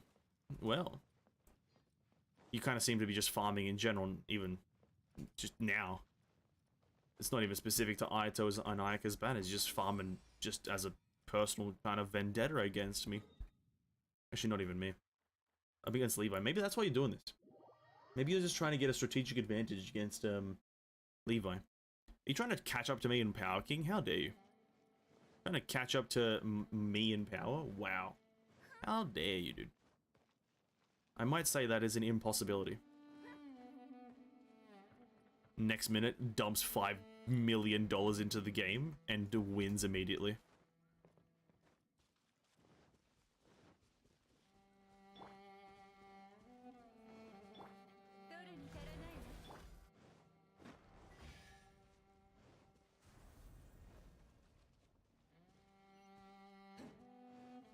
Oh my god. Levi does have some really fucking good characters.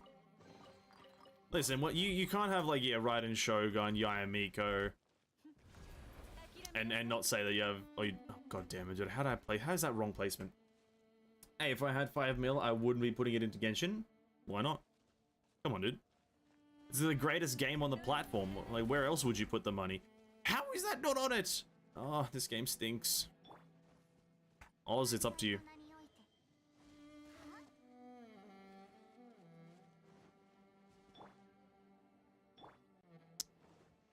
Oh, I'm gonna break something. Alright, Chasm Hunter, there's the achievement. Doesn't reach, god damn it. Well, yeah, come on, dude. You wouldn't spend at least like $1 million on Genshin? Like, you could have the strongest account ever. Like, why wouldn't you want to do that? You could have every character at C6 and, you know, every future character at C6. That just means that you'd be supplying like a 20th of the game's total income per month. You guys in Asia? Yes, they do indeed play on Asia Zuri. Because I'm pretty sure they don't even know what server they play on because they just started the game. But yeah, they do play on Asia.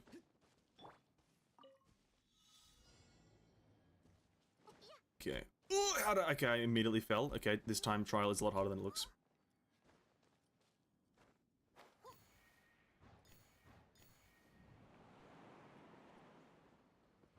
Oh, shit. Where the fuck am I going? Something weird about these time trial puzzles with the wind currents. The wind currents aren't that fun. The vision is terrible. Just press play and away I went. No, that's the best way to play it. Don't try to bother with servers because... yeah, it's just not a fun time.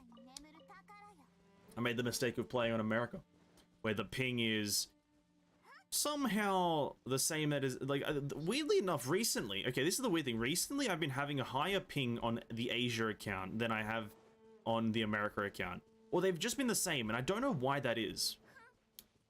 I don't actually really know why that is. Usually it's, the Asian accounts usually sit around 190, but now they're sitting at 300. And it kind of annoys me. And I don't know what the cause of this problem is, but I will say that I am ever so aggravated. Actually, more than aggravated. I am absolutely distraught. Ooh. I think after I collect all these chests, it means that I've collected every chest in the goddamn game almost. Well, every chest that matters. Now, you may be wondering what I've been doing, or what I'm going to be doing for Primogems after I collect all chests. Well, that is a question. There's still a few more areas. We still have some hangout events to do. We still have a few more actual main story quests, or not main story, sorry, but character-specific quests to do. I did Zhongli's and, who's that other character? Ganyu's quest earlier today, just for a bit of fun, and by fun I mean Primogems. And then I might actually finish off, I think I have someone else's. Whose else do I have? Principus Cricatus, who is Albedo. Oh, that's miserable. And then Kokomi. But I might do those actually. They take so long, the hangouts? Yeah, they do. Well, they only take so long because there's no skip button. That's the only reason. If you could skip all the dialogue and just go to the choices that matter, then it would be pretty easy. But no skip button.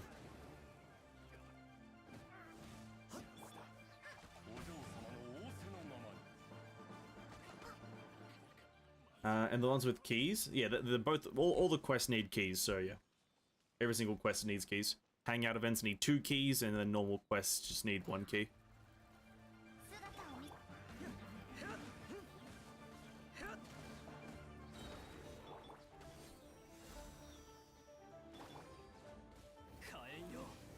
It's a bit of a dilemma if you're trying to do them all fast. That is definitely a problem that you'll run into if you haven't unlocked a lot of things.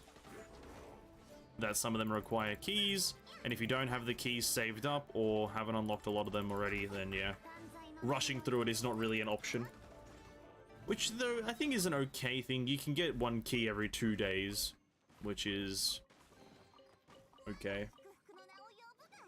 I feel like there's a greater puzzle here that I need to remember how to do. I think it's these things, right? Break these rocks. And then carry them up here? Yeah, okay. And this gives me something useful.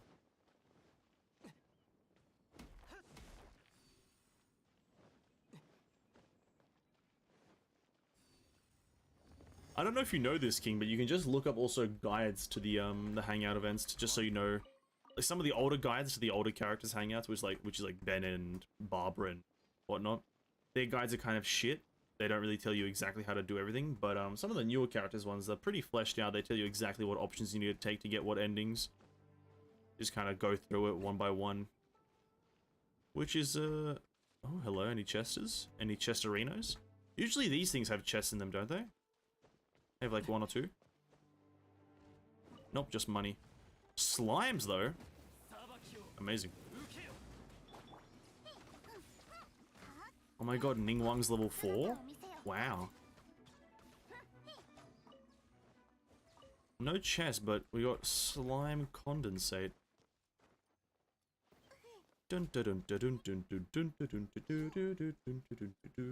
Wait, there was a Sealy here? Wait, no there wasn't. Did I already do it?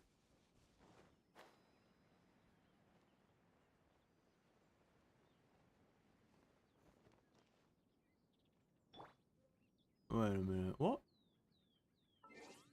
I need to set it to nighttime. I'm partially blind to the day. There's a Sealy here? Where? No, there isn't.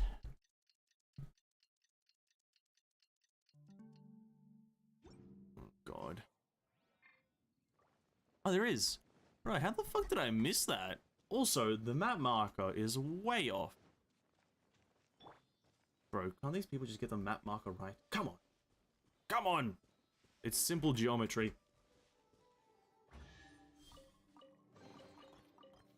I think I might already have the precious chest. I think, wait, let me just quickly just click on it and see how do I get this? Oh, it's just apparently just sitting there. Oh yeah, X'd out, but that's fine. The big old X'd out that I haven't picked this one up, but we'll check it anyway. Do a bit of a check ski.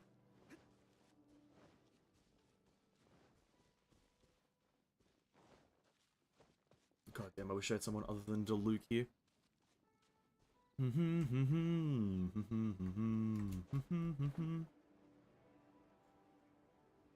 Where is this camp, dude? Weirdly enough, Miho likes to sometimes add these maze areas. Now, Diluc, you goddamn son of a bitch. Not Mondstadt, Mihoyo has 2 of these maze areas. Both of them are in Leeway, one's in the Chasm. It's kind of like just windy paths, dude. It's like, why are we adding windy paths? I'm already blind. Can't walk in a straight line. I already got this chest. True, I did the quest anyway. Is that all of the chasm? Why is the chasm so small? I guess when you're like absolutely farming the hell out of it, you can kind of just get everything super easy. It's at, what, 84%? That's pretty good. That's pretty good. I was expecting it to take a bit longer, though. 100% of the chasm, 100%, bam. 20 more gems. I have been doing this thing recently. You just kind of go through the zones and you do the main stuff.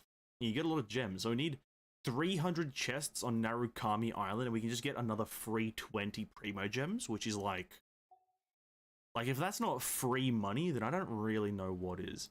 And then we need to do the... Oh, I did do all of Dragonspine in my spare time because I'm an absolutely mentally deranged human being, and I just, for some reason, have a liking to suffering. I don't know why, though.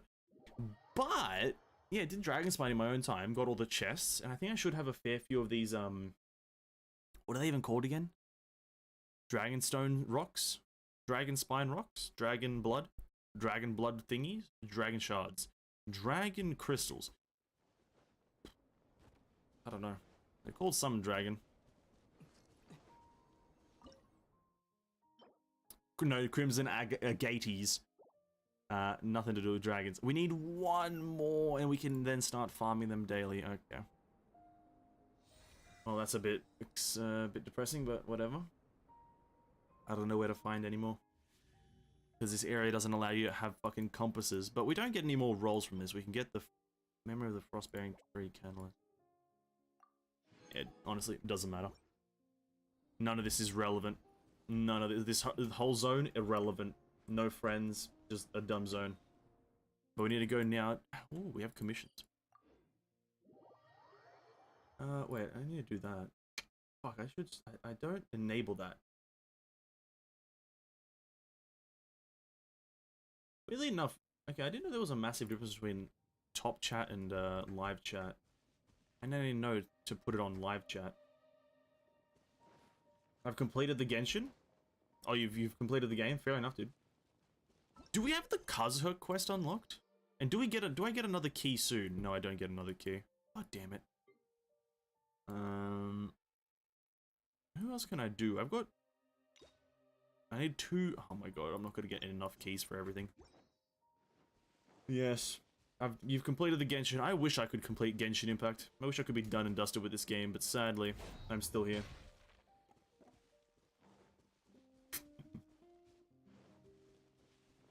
Sadly.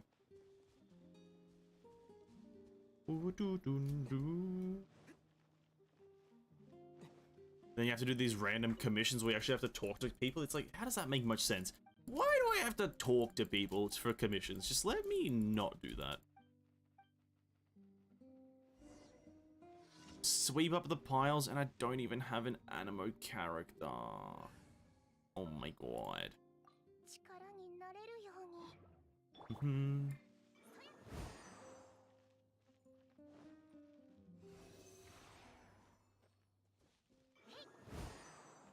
Amazing. Oh god. They have to hand the quest in. I don't know, this just daily commissions kind of feel weird. I feel like they should be quick fire things. If you know what it feels like, I thought of this recently. The daily commissions don't feel like daily commissions, like, because technically, on a pure technicality level, the daily commissions are commissions that are put to the Adventurers Guild. Right? The Adventurers Guild, people who adventure. But weirdly enough, some daily commissions involve you sweeping leaves. Now, last time I checked, if you're someone called an adventurer, you definitely don't think that sweeping leaves is going to be a part of your daily routine. But I think Genshin Impact has different thoughts on the concept.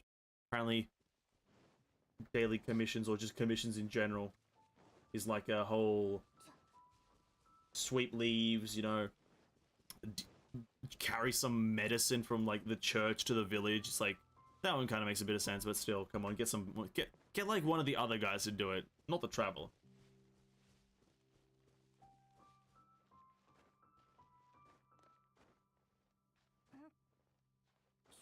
I feel that commission should be in every zone, so you get 4 per city per day. That's not a terrible idea. That is not a terrible idea, I might say, King. Huh, this might be the smartest thing you've ever said. Huh. I didn't ever think of that one. This might be one of the smartest things you've ever said, my dear friend. Wow, what an absolute genius. I didn't know people could get as smart as you. That's actually a banging idea. And it kind of fixes, or maybe not fixes, but it kind of, in a way, alleviates the issue of Primogem influx, or Primogem kind of like, let's say, inflation, to character number, or total character, a playable character. Because, like, at some point in Genshin, and that point is now, essentially, there's too many characters that you can't really save up for multiple if you want them, right? So if you could get, let's say, per zone, 60 Primogems, well, obviously, you know, right now would be able to get 180 Primogems a day, which is one roll a day. But then obviously in Sumru, then we get 240, which is still fine. And that also helps with getting more characters. The game would just be happy. I'm not taking the piss. It's actually a pretty good idea. I do have the tone of a very sarcastic human being. I do apologize. It is just my natural voice. But it's actually a pretty good idea. Because listen, at this point, like, +8 characters of the current roster, you know, all of the known Sumeru characters, at least for now, +8, and that's not including any 4-stars that are going to be added. There's at least like 60 to 70 characters in Honkai in the next patch, or sorry, in the next series of patches. So it's like, bro, we need some Primogems in here because we're still in Poverty Town over here. Nobody's getting goddamn characters because nobody has the gems for it.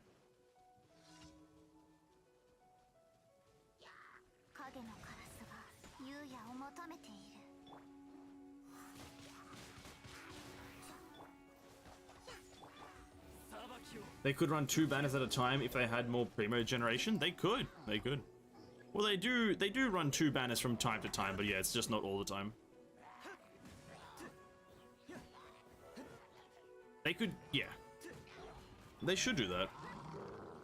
Increase the daily generation of Primogems, and then that can kind of just compensate them for not having an endgame in a way. Because most of, like, other gacha games, Primogem, or, sorry, the game's currency equivalent gem generation comes from the end game, not really much the daily login. But even then, they still do have a pretty strong daily login. Whilst Genshin is, like, really weak in every department. I feel like a roll a day from the commissions would be really good. Oh yeah, like, Tower of Fantasy has that. That's another big reason why I'm excited about Tower of Fantasy and how its gacha system will work. And its banners will work, because in Tower of Fantasy, you get 1 roll per day, and it just gives you. Okay, what I've noticed is Tower of Fantasy doesn't really do this weird thing of having like a currency. It just has the roll token, and that's it. Now that could be completely wrong. I haven't looked into it, but you get the roll token from the daily commission or the daily stuff in Tower of Fantasy, which is like immediately sounds better. You just have 1 less like of a transaction to go through. And yeah, they're introducing a bunch of new characters. 8 known characters, probably more to come in the next, let's say, 6 patches. There's like probably about 12 more characters to come in the next few patches of Genshin. So people getting all of these characters is just going to be like miserable, because we're rocking a 60 Primogem per day income, which is not sufficient for the actual amount of characters.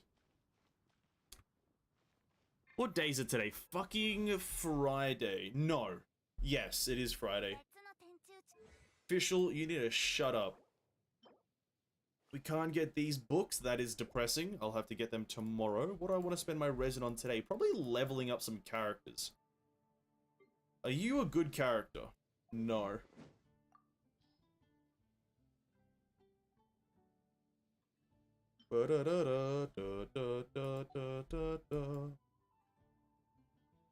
I don't like any of these goddamn idiots. Maybe artifacts, but what artifact set would I farm? None. Barbara, can I maybe level you up? Maybe make you like a bit better of a person? Nah, I can't. Let's try to get Fischl some better artifacts. I also heard that in Terra Fantasy, the pity is around 80 or something, and if you lose your pity at 60, you are guaranteed the banner, 5-star banner in the next 20 rolls. Yes, that is also how it works. That is how it works also from my knowledge. So yeah, what Azuri just said is from my knowledge as well is how it works. So if the pity is 80, but if you get a character before pity, you are still guaranteed a character on pity. Now, if it's the actual 5-star there or not, I don't know, but that's how it works. You can get something before pity and still get something on pity. And I think the reason it's like that is because the game isn't going to be intrinsically a gacha game. It knows that it has an MMO element, and I think it's trying to balance it out. So it's going to be able to let you get things on the banners easier, but then a lot of the also gameplay and grind comes from the in-game system. And we'll get that pharmacy guy? Nobody knows. The pharmacy guy is definitely a playable character king, but he has zero stuff about him, like, kind of, like, leaked or known. So he will be playable eventually, but nobody knows when.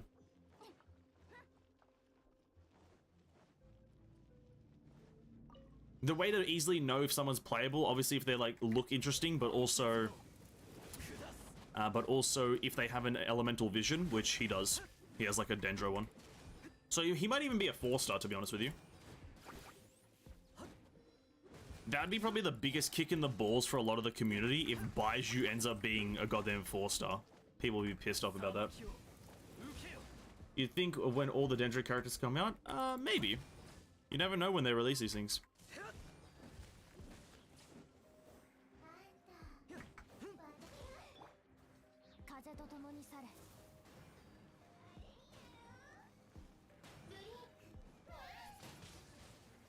I love how they just teleport out of that. I love how they just teleport out of the vortex. It brings me immense joy.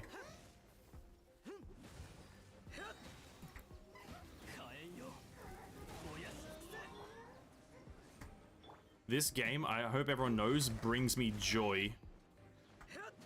Praying for a free character? There's going to be a free Dendro character in the future. Now, if it's the one that you want, I have no idea.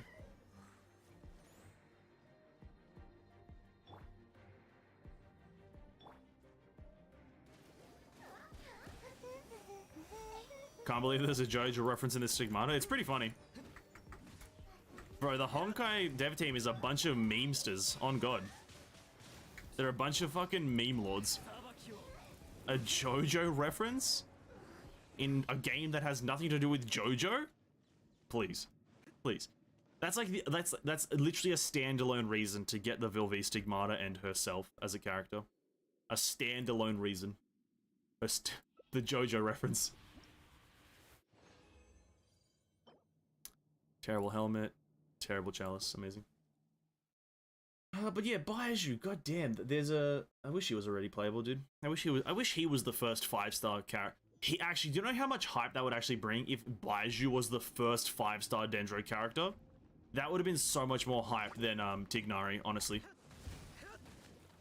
It would have been so much more hype because people already love the design of Baizhu, like a pharmacist with like a talking pet snake. And he's Dendro, and he's also like a very sly guy. Like, bruh, what more do you want? But no, we get some weird kind of animal boy or some shit. Weird animal boy with like a bow or something, you know what I mean?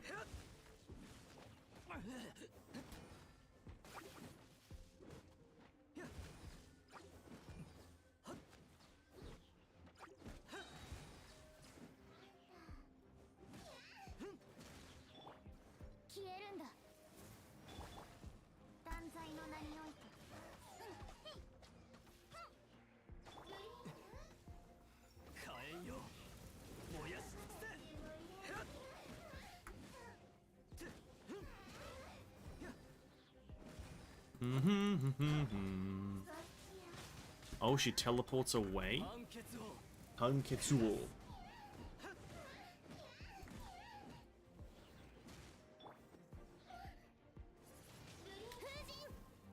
This enemy will give me maybe a hernia. I have no doubt that this enemy may or may not give me some sort of heart palpitation that ceases my life. Holy shit, dude. It's crazy how you can make an enemy teleport away so many times. It's crazy. You breathe on them, teleport away. You don't even do anything to them. They teleport away. It's crazy.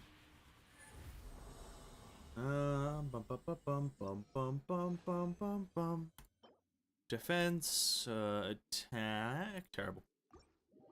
We have some. I think we have some standard banner rolls. I just kind of want to have a bit of like just gambling flowing through my brain right now. Do I have one standard banner roll? I have 3.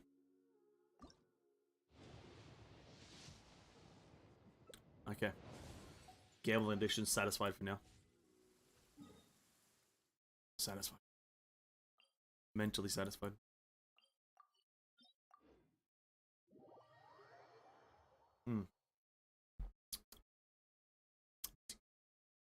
I need a roll. I need a roll sometimes.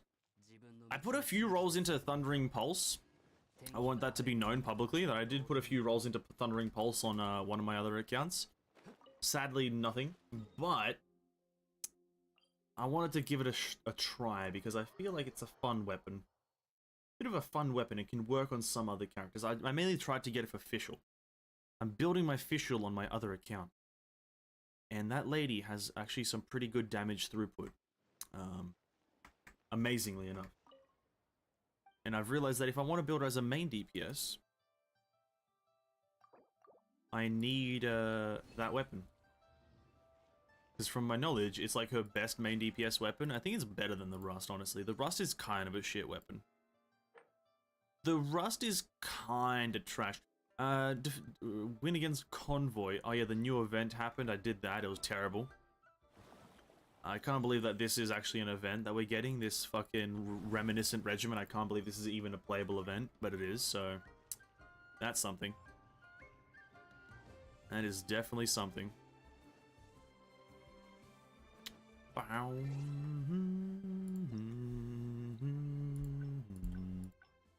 There was a time for a survey. That's what I was looking for. Looks like garbage. Low of it. Yep. Yeah. Bro, looking at the Honkai Hyperion Lounge events, then you see those there. Even then, bro, it's like 2 events that they announced technically, maybe 3 in total. But like, they all just infinitely look better than everything that Genshin offers. PC. Alright, the following questions. Here we go. I love the surveys. Honestly, this is a chance for me to vent about the patch. The surveys are a way for me to vent about the patch. Here we go. The following questions are about the Summertime Odyssey event. Summertime Odyssey, as summer comes into its own, Fischl receives an important missive and departs with everyone in tow to begin another marvelous sojourn on the Golden Apple Archipelago. Weird thing about this is that Fischl, Jinyan, and Mona and Kazuha were not even a part of the first one. So why does it say another marvelous sojourn? They weren't there for the fucking first one. But whatever. Which of the following statements best describes your understanding of the Summertime Odyssey event? I know of this event. I played it 3 times actually, Mahoyo. I wish you could actually have a third option here saying I played it 3 times, but that's fine. Another thing, which best describes your participation? I played it 3 times. I am interested in the event and I have participated. How satisfied are you with it? It's a very satisfied. You know, Summertime Odyssey is pretty good. Clarity of rules. Yeah, it's alright. Event story. I could care less. The time required to earn the rewards in the wanted. In the wanted what? Oh, the rewards you wanted, sorry. If you're like a new player, I was about to say shit player, but that's very critical. If you're a new player, absolutely unsatisfied. If you're a veteran player, very easy, so whatever. The overall event rewards, a new skin, a bunch of primos. That's about it, really. Sure. Satisfied. I satisfied with Golden Apple Archipelago. Only the islands, excluding the event and Mirage content. The islands? Well, Kazuha's was kind of okay, I guess. Jinyan's was fun. Fischl's was terrible. I think I need to do the play on one of my accounts. Oh, I think I still need to do the play on my Asian account. I might do that, because that just gives me time to just AFK. With the islands, and then Mona's was actually pretty fun, just because I'm just kind of speedily with that, so I'm gonna go with somewhat satisfied. It's Fischl doesn't make it very. What are the main reasons for your satisfaction with the experience in Golden Apple Archipelago area? There wasn't really any new gameplay. It's just kind of standard logic puzzles. The island scenery does look great. It's easy to move around. It's not. Boats suck. The boats are slow. The background music is pretty nice. Sleep Fighter 3, the amount of gameplay content is just right. No, there could have been a slightly more. There are new areas to play and explore. Don't really care. The combat experience is good. Nah. The world quests are interesting. Yeah, they're kind of interesting. We get background onto the F2P, which is all cool. Which of the following mirages have you experienced? I have experienced all of them. Thank you. How satisfied are you with this mirage? Including quests and mirage combats. Officials Mirage Imanakrit Keep. Wow, what a name. I think the summertime event would have been so much better if I had some login stuff / quests to do daily or weekly, because once I finished the story, there was nothing left except some puzzles that I'm not interested in. Yeah, that's been on everyone in Genshin's mind. Daily and or weekly logins need to be kind of a thing. You look at every other gacha game in history, it's always had this like daily login that kind of just rewards the player in like a minute way for just getting on. Like Honkai has it and you just get a free skin at the end, right? So it's like something like that. How satisfied with the Imanokra? This one, like the Mirage, the quest in the Mirage, it was like way too easy. The Mirage specifically.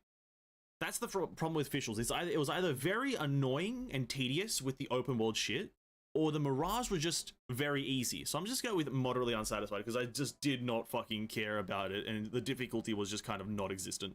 So I'm somewhat unsatisfied. About officials Mirage, the Imanokra Keep, and Summertime Odyssey. First, we have questions regarding the quest Mirage Apocalypse. Okay. How satisfied with the officials Mirage Imanokra Apocalypse? Yes, alright, I guess. I don't know. It's like deals with her anxiety of having a dual personality. I could care less.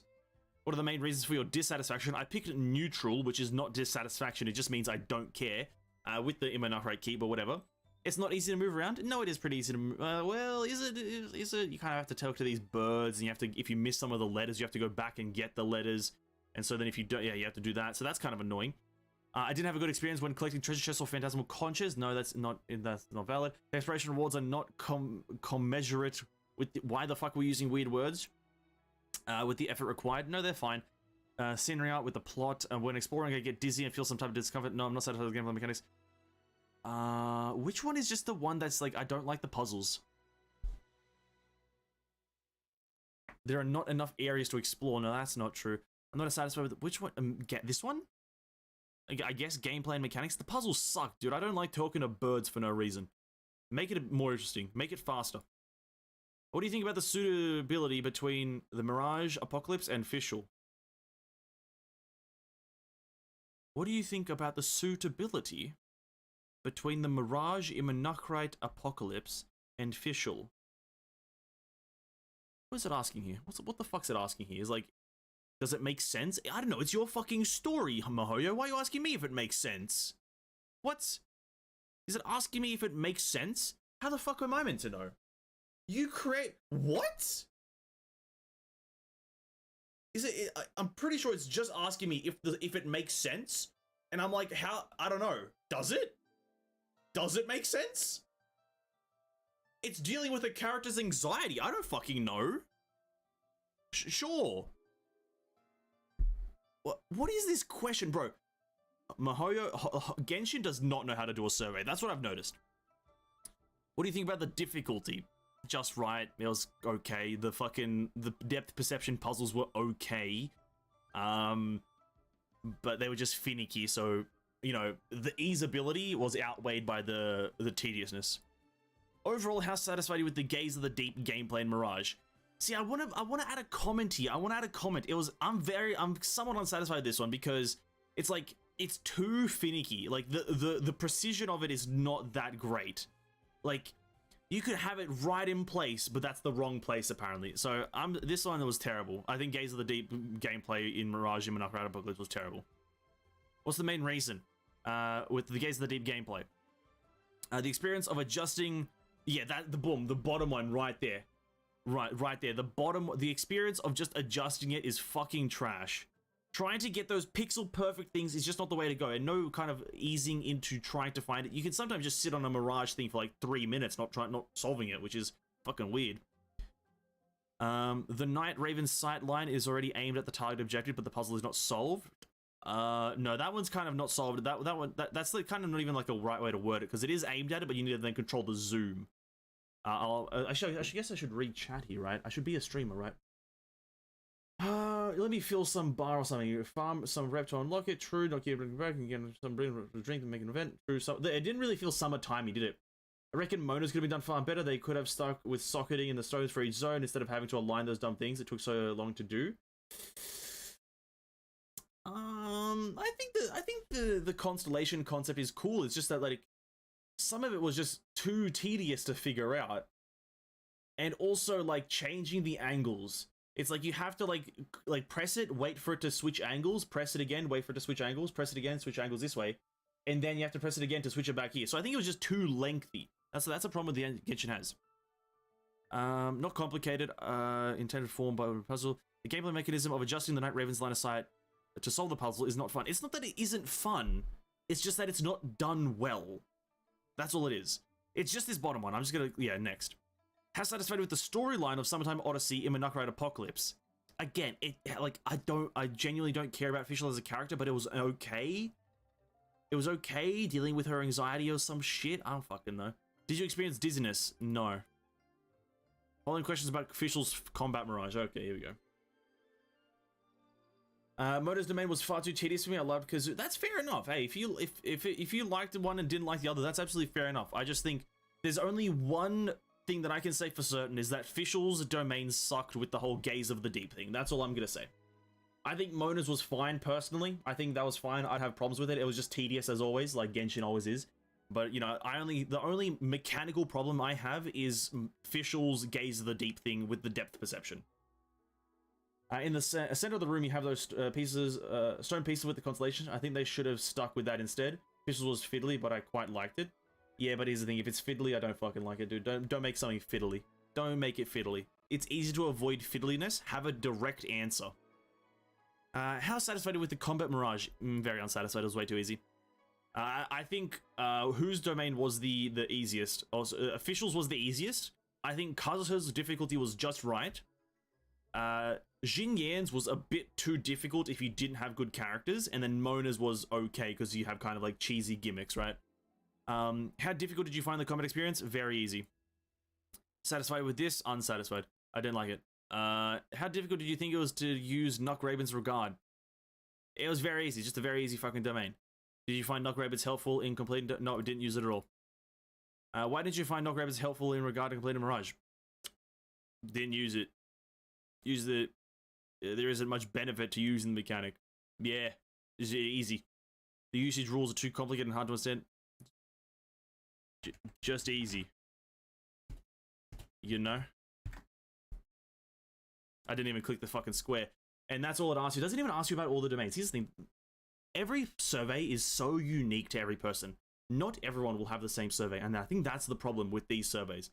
Genshin Impact survey should just ask everyone the same fucking questions. Why am I getting a certain set of questions and then someone else is getting different questions? Why is that a thing? Surely we want universal feedback, so if we get everyone's fucking feedback on everything, we can narrow down the problem.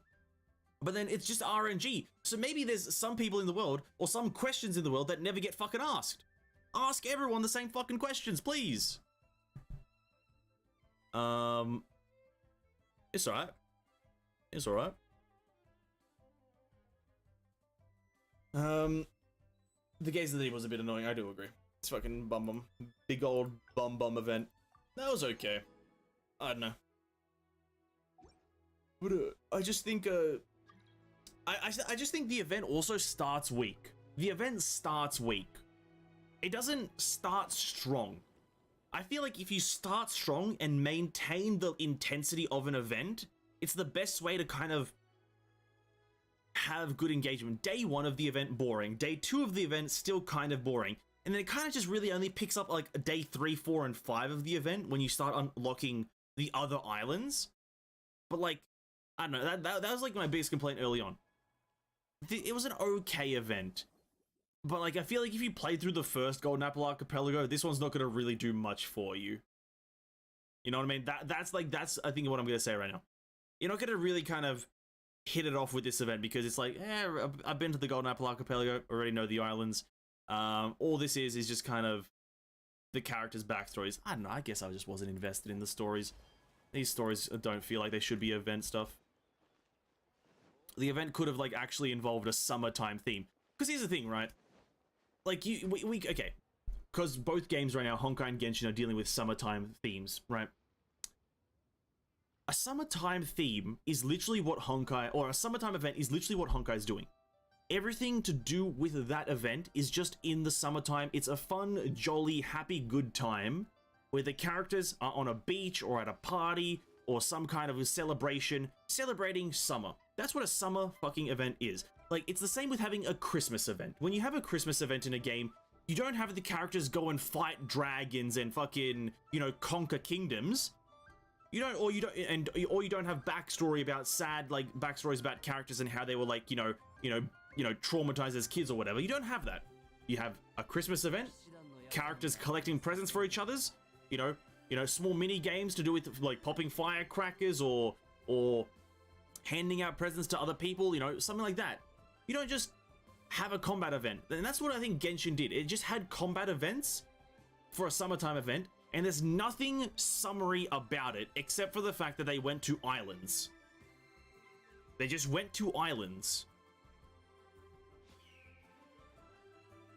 And I know that's not summery. Well, see, if you look at the Honkai one, all the characters have had like except for 2, have had their summertime skins revealed, right? Some of them aren't playable, but some of them even have skins. And the whole event is like just based around them on the beach and like killing like beach enemies. And it's just all beachy and celebrating and bikinis and cocktails and sand and bars and just celebrations. It's just like, that's what a summertime event is, not what Genshin did. It just isn't a summer event.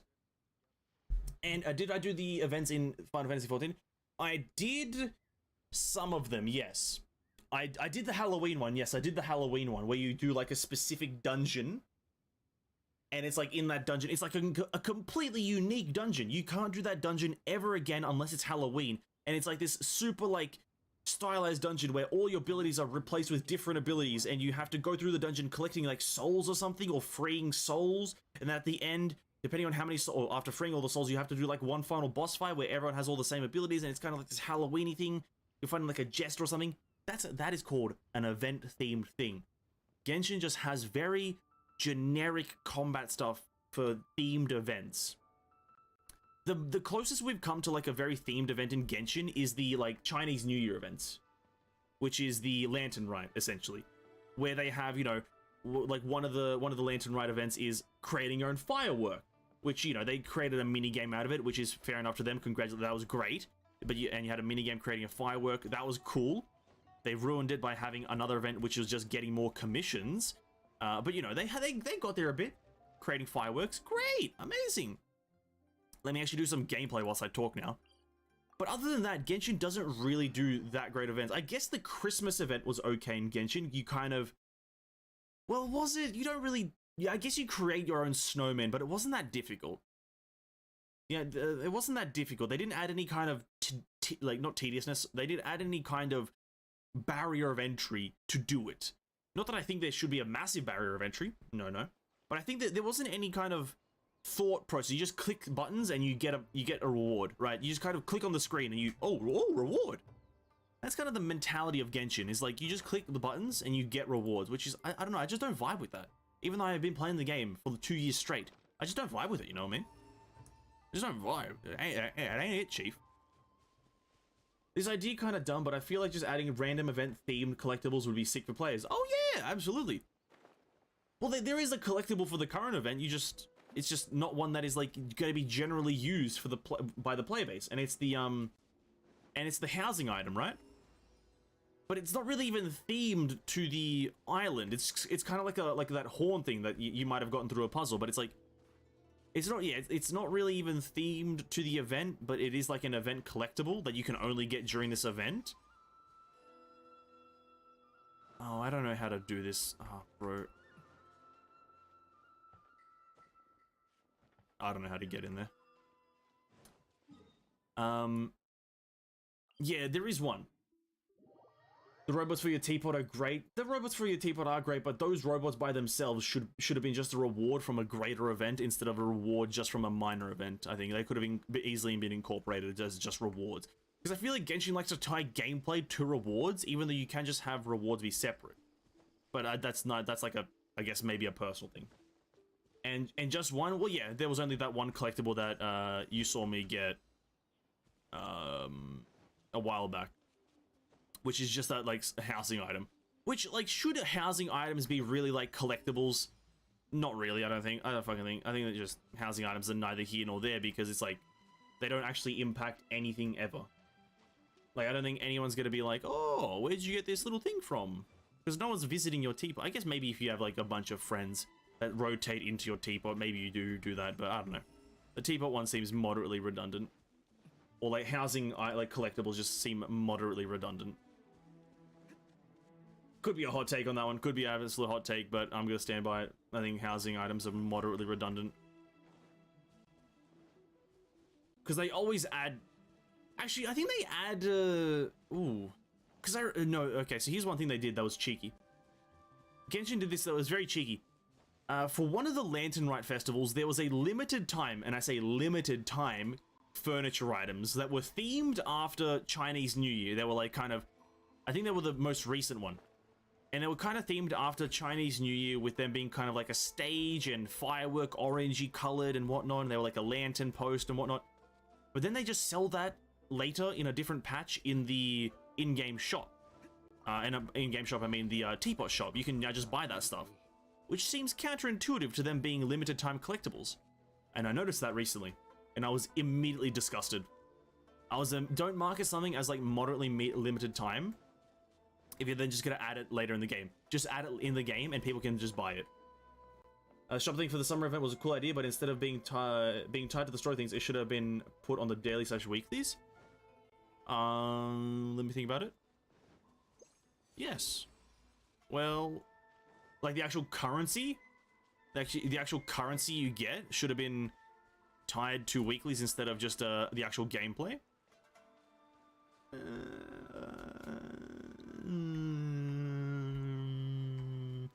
Yeah, I think they should have been both.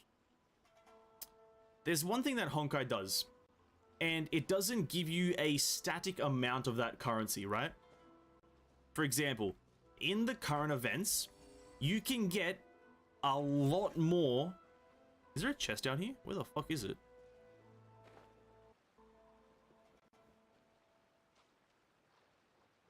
Oh, it's in the waterfall. I didn't even see it. Honkai, you don't have a static amount of currency. So to buy everything in the shop, let's say it costs 5,000 of this currency. You can get like 12,550. That's how Honkai does it. To get everything, 5,000. But you can get however much you want. I think Genshin needs to fucking do that. They need to stop like trying to do this like static currency stuff.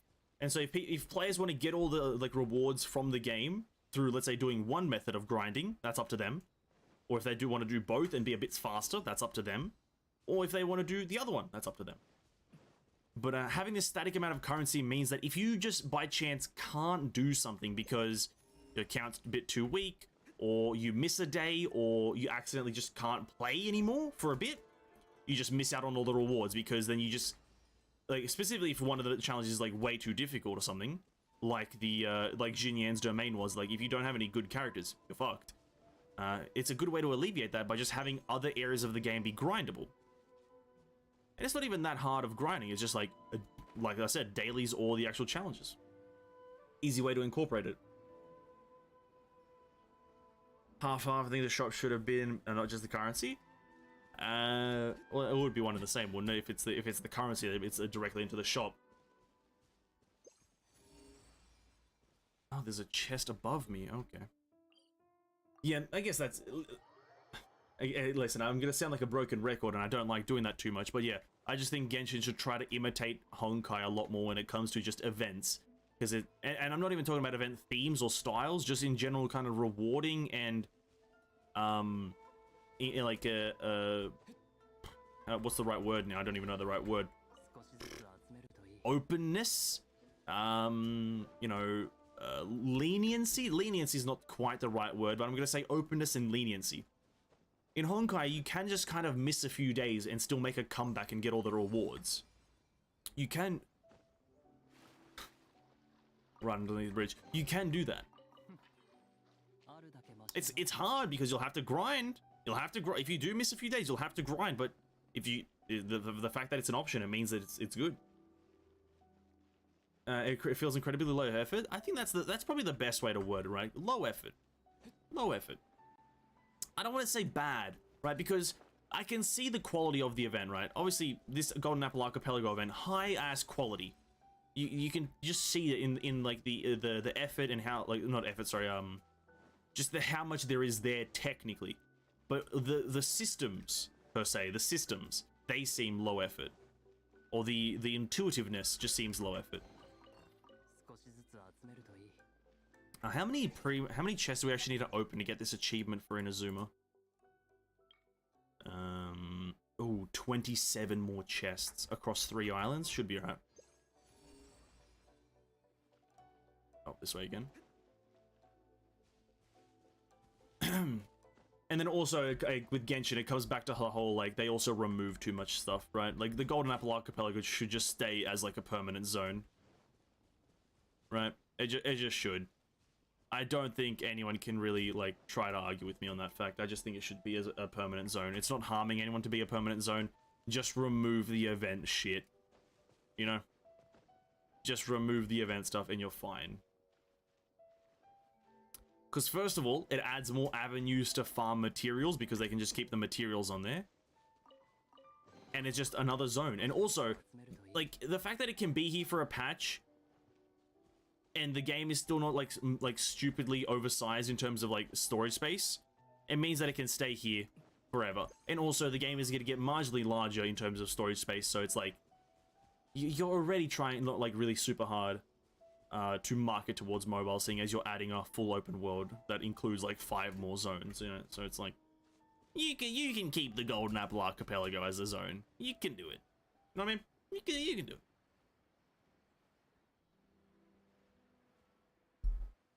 By the way, what's up, Izuri? What's up? I'm all ears. Don't worry about it. Go ahead. Just spit it out. Just, you know, you have an idea? I'm all ears. I'm all ears. Can you please show me your official bird? Oh, okay. Oh, I'm not proud of this. I'm not proud of this, bear in mind. I'm not proud of this. Well, actually, I'm not even ashamed of it. I'm not proud, but I'm not ashamed of it. So, we all know Fischl is a character in Genshin Impact. I don't know if you guys know this. Her name is Fischl, spelled F-I-S-C-H-L. Nobody in Earth would spell it that way, but it is spelled that way. 2.2 K attack, which is okay, I say. 78, 136. I think that's an okay amount of crit rate to crit damage. I would like a bit more crit damage, but it's the best I can do for now. It's pretty good. Weapon. Skyward Harp. It's a pretty good weapon. This weapon is like the most useful universal weapon, I'd probably say, in the game. The only other weapon that could probably beat this is like the Jade Cutter bow, which is like an actual data mined weapon, and it was data mined a long time ago. But so for some reason, it's not in the game yet, which is the most confusing thing, because you can find its stats and its passive on Honey Impact. Skyward Harp artifacts are not good. I'm ashamed of the. This is the part where I'm ashamed of the artifacts. So we're running Wanderer's Trope and Gladiators finally for God knows what reason. I'm just an idiot. And I just have good Wanderer's Trope pieces. But I want to replace the Wanderer's Trope with the Electro set, because I think that will slightly better. And I want to kind of switch her to be a passive DPS, but rocking just an okay amount of artifacts, nothing too crazy. 13 crit damage, 9 crit rate, 21 crit damage, 3 crit rate. Attack percent timepiece with crit rate on it. Would be better if it had crit damage on it, but, you know, RNG is RNG. Electro damage. This would be switched to physical or attack percent if she was a main DPS, but I'm using her as a sub right now. Could be better if it also had crit rate on it. So okay, I guess 17 crit damage, and then this one crit rate, and the 31%, 14 crit damage. It's an okay build. The part that I need to focus on for tomorrow, though, in my spare time, because there's no stream tomorrow, is my talents. I need to level up her. I want to crown her E and her normal attack, because I think she's going to be. Maybe not so much her normal attack, but probably I want to crown her E because that's like a good area of damage. And also I need to get just constellations in general. I've only got C2. Like, getting C6 would be kind of insane, but yeah. It's an okay character for now. She's usable. She can get me kills. but it definitely could be like infinitely better if I kind of chose a bit better artifacts and pieces. Like, let's say, let's see if I can maybe find something better for here. Because getting rid of the emblem of Severed, not emblem of Severed Face, sorry, Wanderer's Trope is like probably something that I should do. So let's say I want to just find an artifact that has better stats, which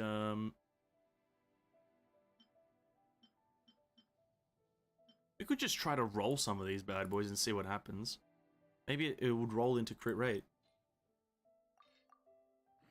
We'll do a bit, let's do a bit of artifact rolling, eh?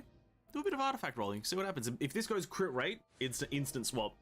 I would much rather lose some Elemental Mastery on Official than, and gain some crit rate, crit damage than, yeah, than Elemental Mastery, because Overload is here and there. Crit rate.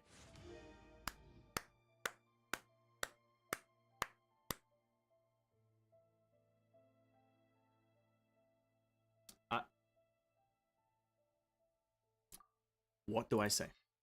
What do I say? Just one of the greatest players in the world. One of the greats. You look at some of the greats. It's just really me, right? It's just really me. You look at some of the greats. The Mount Rushmore of Genshin Impact is literally just me. That's all I'm saying. I'm literally the only person on the Mount Rushmore of Genshin Impact. Here it is. Now it's going to go into defense as the first roll. I'll bet $4 million. I'm literally placing a bet for $4 million that the first roll goes into defense. There it is, boys! Woo! That's a beauty, ain't it? That's an absolute beauty! Ah, absolute legend. Listen, this is why I'm known as the writer of the code. I know what's coming. I know it. I looked through my binoculars and I was like, oh, there's a bit of crit damage and crit rate. Oh, but we'll go for the defense roll. Huh? I'm known as the writer of the code. Darway doesn't even know the secrets to the code. He doesn't know anything compared to me. I know the code like the back of my hand here. I'm an absolute genius. Don't worry about it. Watch me slowly level this artifact up because we've only got grey artifacts. Oh, living the dream over here. Living the dream. Now, it's a 50-50 between defense and the other stats because apparently defense weighs heavier. So bear that in mind right now. When this rolls up to 12, it's a 50-50 between defense and the other three. You would think it would be a 25% chance? Absolutely not. This game weighs heavily towards defense. It's just a proven statistic. Here it is, defense.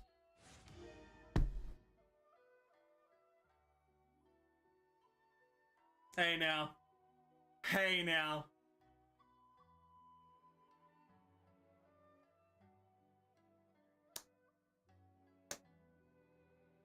Hey now. That's just crazy. That it happens again. Now that's just crazy. Hey now. Whoa there, buddy. We're gonna see what happens if we push it even further beyond. Maybe it'll go a fourth time. Or a third. I don't know how many times it's been. 3? 2? I don't know. But maybe it'll go again. Who knows? You really can never tell with Genshin Impact because it reels you in. It pulls you in with the crit rate roll on as the 4th stat. It pulls you in. And then it crushes your soul. It destroys you from within with its entire being. It rips you apart like there's no tomorrow.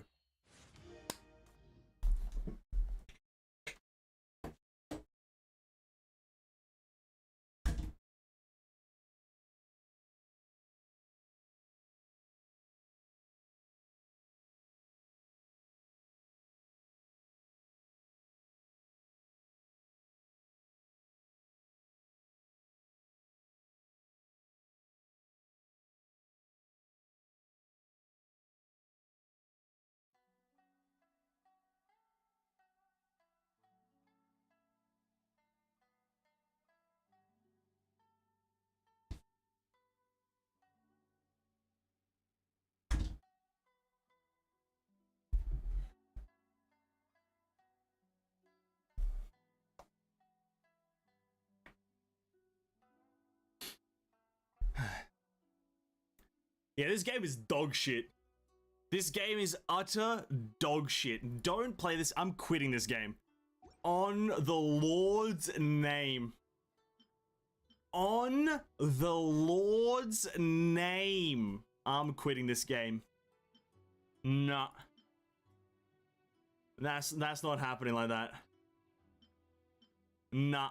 See ya later, Gen shit Impact. No way, ho fucking zay. Garbage ass game. No point pushing that one. And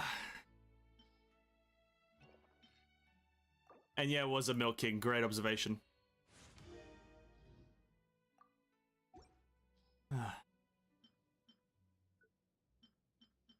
Piece of shit ass game. I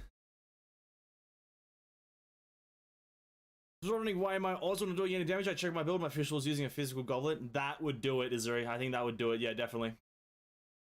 Physical goblet definitely doesn't boost Oz's damage. You know what else doesn't boost Oz's damage? Full defense rolls. It's a known statistic that full defense rolls don't boost your damage. I'm just wondering with the day that I get lucky. I really am. I'm waiting for it. I'm not using that. I'm not using it.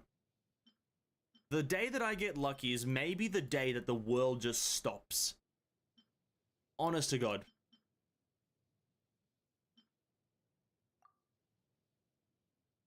I can't believe it. I was having so much fun. I was having so much fun playing this game, and then I had to do artifacts. Wow. What a turn of events. I was having fun, you know, having a good, jolly fun time. And we had to do artifacts. Can I do anything else here? Absolutely not. Oh, that's clinical depression. Amazing. Amazing, ladies and gentlemen. Genshin Impact. And if this was dislayed, I'd be able to reroll the substats 3 times in the current event. Okay, King, just rub it in, I guess. Yeah. If I was playing Dislay, if I was playing Tower Fantasy, I'd be happy. Bro, I don't know how that can happen. It's only me. I don't even want to play this count anymore, but I need to get these chests, so... I don't really even want to play this game anymore, man. I could be playing Honkai Impact. Is anything happening in Honkai? Does any reset happen? Maybe I can go play that for the last hour because... Fuck this ass game. Maybe some... No, I think the reset is like, I think the reset for the Abyss is like in a few hours, or like maybe 10, 5 hours or something like that. I can't remember. But it's not now. Oh well, you win some, you lose some, and in my case, you lose all of it. If you're playing Honkai, you'd be happy too. Absolutely. I absolutely would be extremely happy.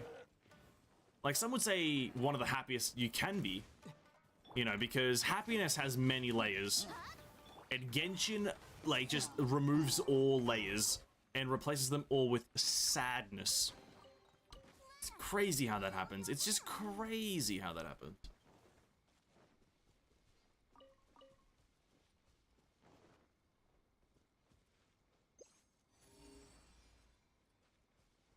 Why not do some artifact farming? Bro, did you just see what happened?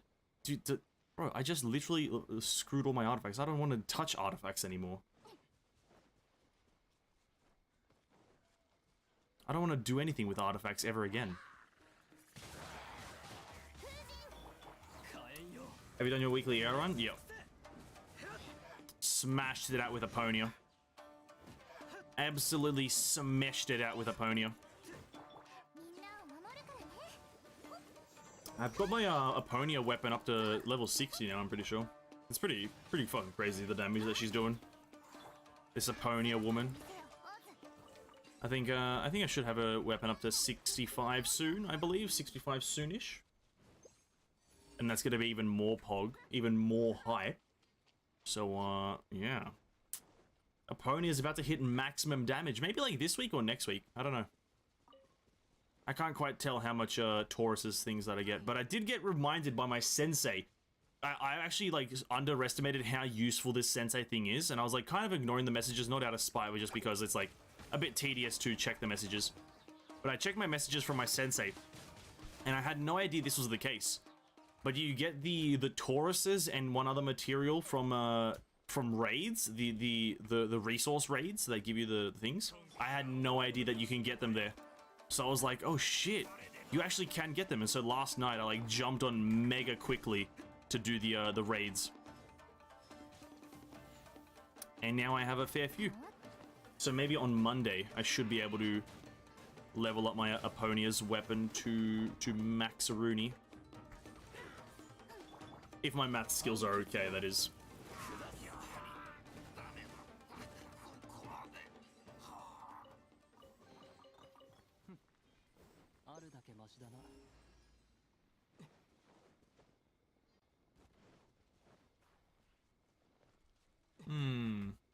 That thing is done. I know, we might do some... I might jump on one of the other accounts soon. I just want to get this one achievement done. That's what we're doing right now. We're trying to get this achievement done. How many chests do we need still? What is that? 23 more chests. I just want to get this achievement done because that is an extra 20 Primogems. Once we get that done, I'm gonna stop playing this dumb game, and I'm about to drown, but oh well. Yep, there it is.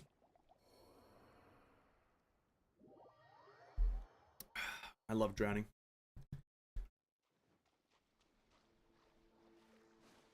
I love drowning in this game. And I can't wait to drown in Subnautica once we hit 5k subs, guys. Get me there right now. I think I deserve now 5k subs because I've tortured myself playing this game for at least a week. Please, I want to play something else. Subnautica. Please. Oh shit. Any chests? I haven't used the compass. Nope. Amazing.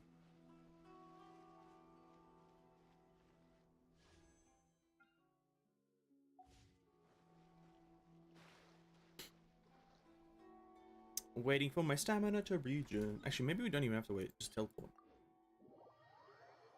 Ah.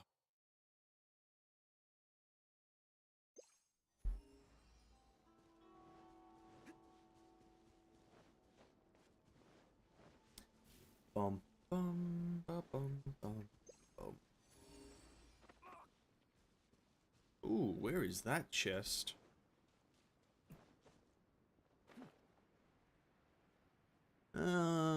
Chest. Oh, there it is behind the rock.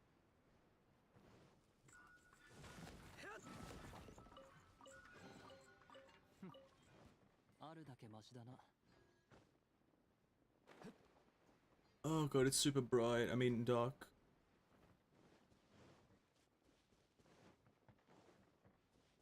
Maybe I should just play on max brightness. Do we feel like being blind today? I think we feel like being blinded. Yep, that's apparently how brightness works. Just make the contrast non-existent.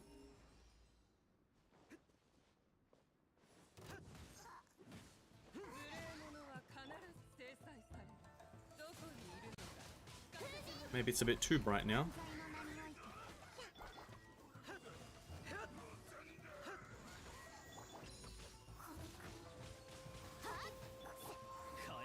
Yep.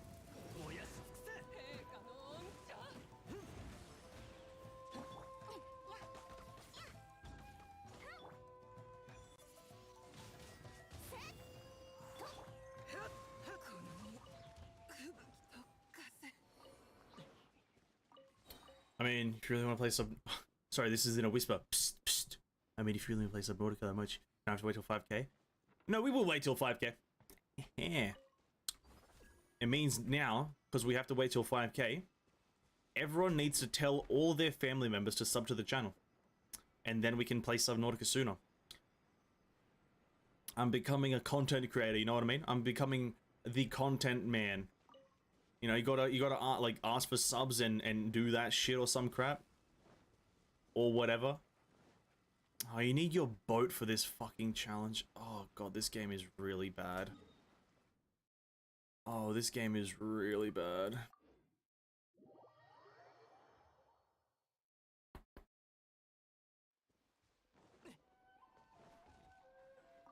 Open this. Okay. Is this the entrance? Yeah, it is. Okay.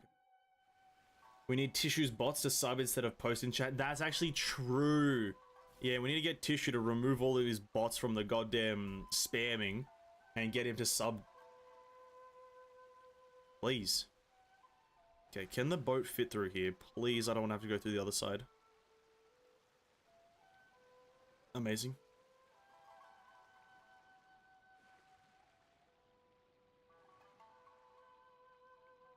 If you have an Ayaka, you can do this, but if you don't have an Ayaka, you need this boat.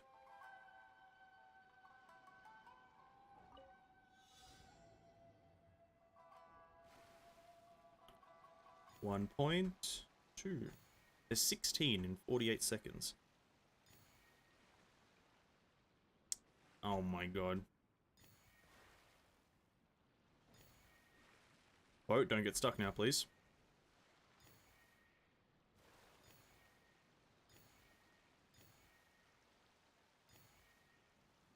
Why is a lot of my concentration because oh my god, the boat's stuck. I didn't pick it up. Boat. Thank you. Sorry. Goddamn boats, dude. Alright, chest. Bro, there's not that many chests in this game. Please. Tokyo Drift? It does feel like it, doesn't it? Like, the steering on the boats is, like, actually kind of super wobbly. So it does just feel like Tokyo Drift, but with that needs to be a movie. That's $1 million idea. Tokyo Drift, but with boats. Okay, someone get on it. Someone needs to, like, Steven Spielberg or one of those other big ones need to get on it. Tokyo Drift, but with boats. I don't know what they could call it though, like, Tokyo Drift, lost in the ocean or some shit, lost at sea. And it's just like, it's, who was in Tokyo Drift? Who's the actors in Tokyo Drift? Or just, that's Fast and the Furious, right? I didn't even know the actors in that fucking movie. Vin Diesel. Vin Diesel. And that other guy, oh no, he died in a car crash, so probably not him.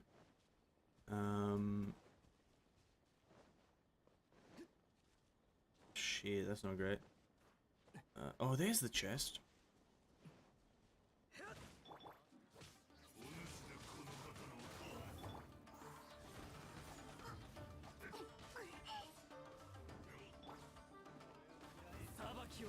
For animated movie, it could be done very well.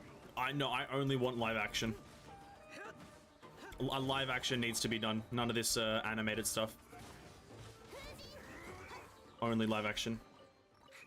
But anime movie feels like physics don't make sense. Make it make sense. You change the laws of physics. It's that easy. Come on. Just change the laws of physics. Yeah, the game is now way too bright, so we go back into the graphics, change this to like here.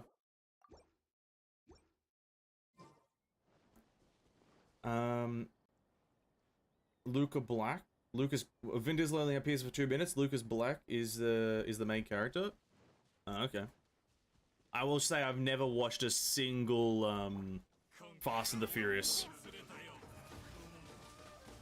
I've never watched a single one, so I have no idea what's happening. But only Indian movies can change the laws of physics. That's true. Only Bollywood movies, true. Physics kind of is just thrown out the window for them.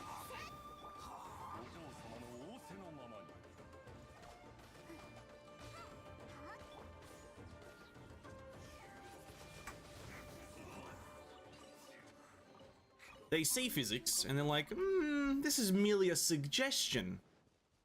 I don't actually have to follow the laws of physics. It's just a suggestion to me. And then physics was like, yeah, alright, fair enough. Yeah, no worries. And then Bollywood exists. Where did...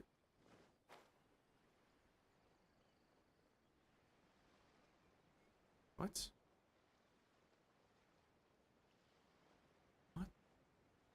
Sometimes I find this marker to be absolutely useless. What? I didn't have a point up there. I still remember that one scene where stab a person with a banana.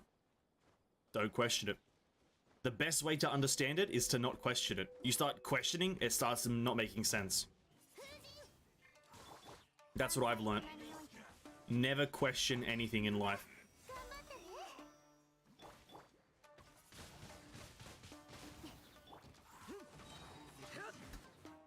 The minute you question it, something happens. Something bad happens.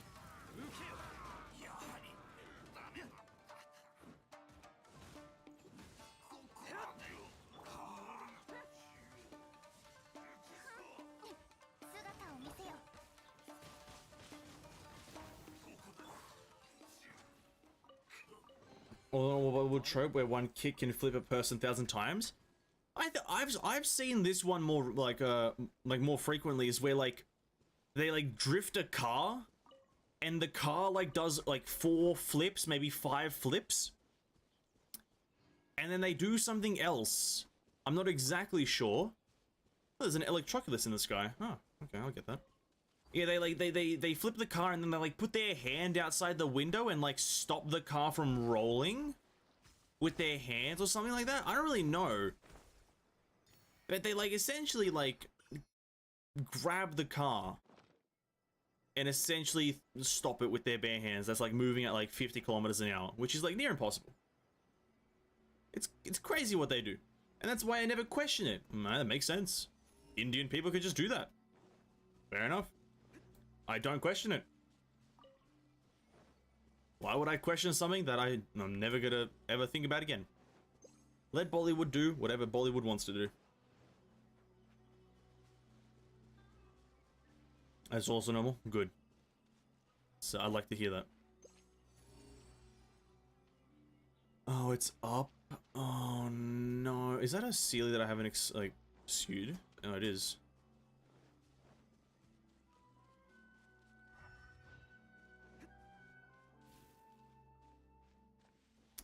They are built different, to be honest.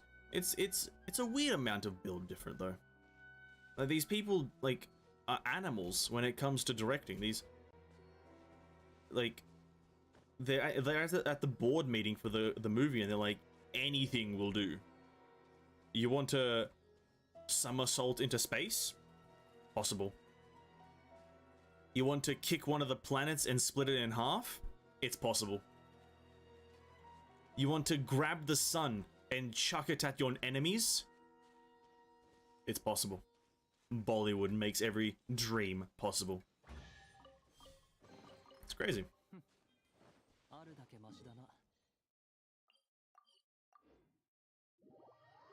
Oh, King, you can stop a car with your bare hands? I had no idea. I had no idea you could do that. That's crazy.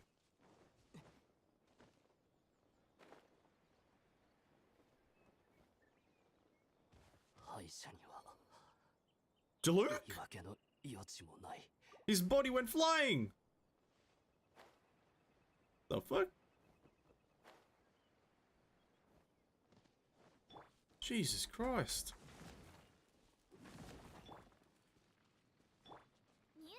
This game's a lot more brutal than I thought. Oh my god, the ragdoll physics on it. Jesus Christ! Those are some very brutal ragdoll physics.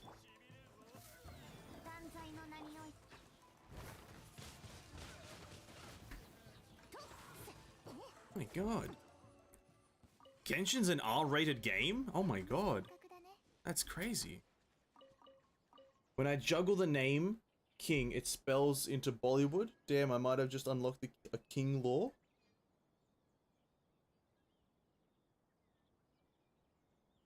What do you mean juggle, Tissue? What do you mean juggle? Like, when I juggle the name? Is that like a saying that I've never heard? Do you mean jumble? Do you mean jumble? I've never heard it be called juggle. Am I in the wrong here? I don't know.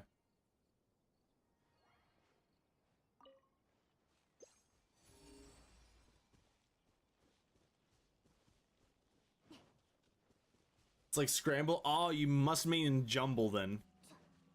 I think you must mean jumble, because jumble means to scramble, essentially.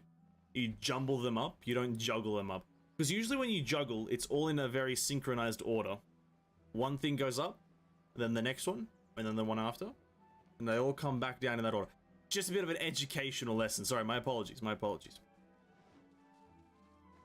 I was just confused, but maybe you're like juggling names, you know what I mean? Juggling names, taking names, same thing, you know what I mean?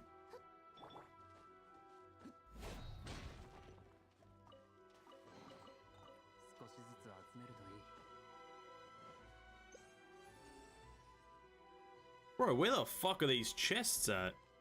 Like in the walls and shit. I have a quest over here? Yeah, it makes sense, I've never done it. We should probably do this quest then. I know what I can do, Kid Kujirai. Oh my god, I totally forgot that he's a fucking person.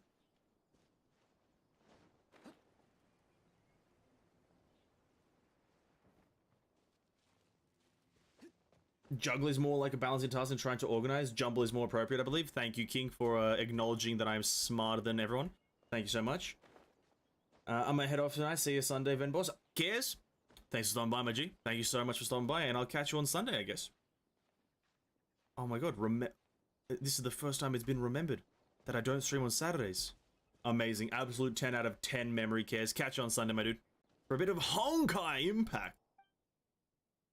For the first Honkai stream in a long time.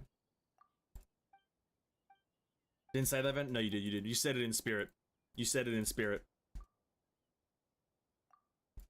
I heard you. I heard you. Choji. Oh, is this quest long? I know it does give Primogems, but I can't remember if it's a long quest or a short quest.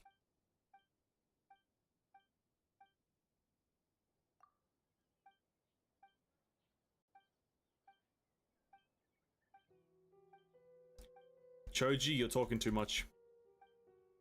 Choji, wrap it up. Choji, wrap it up. Choji? Choji? You're talking too much, buddy. You're still talking, Choji. You're a child with a side quest. Shut the fuck up. Please. Oh my god, do I have Crystal Marrow? Please tell me I have 12. I have 9. Oh, I'm depressed.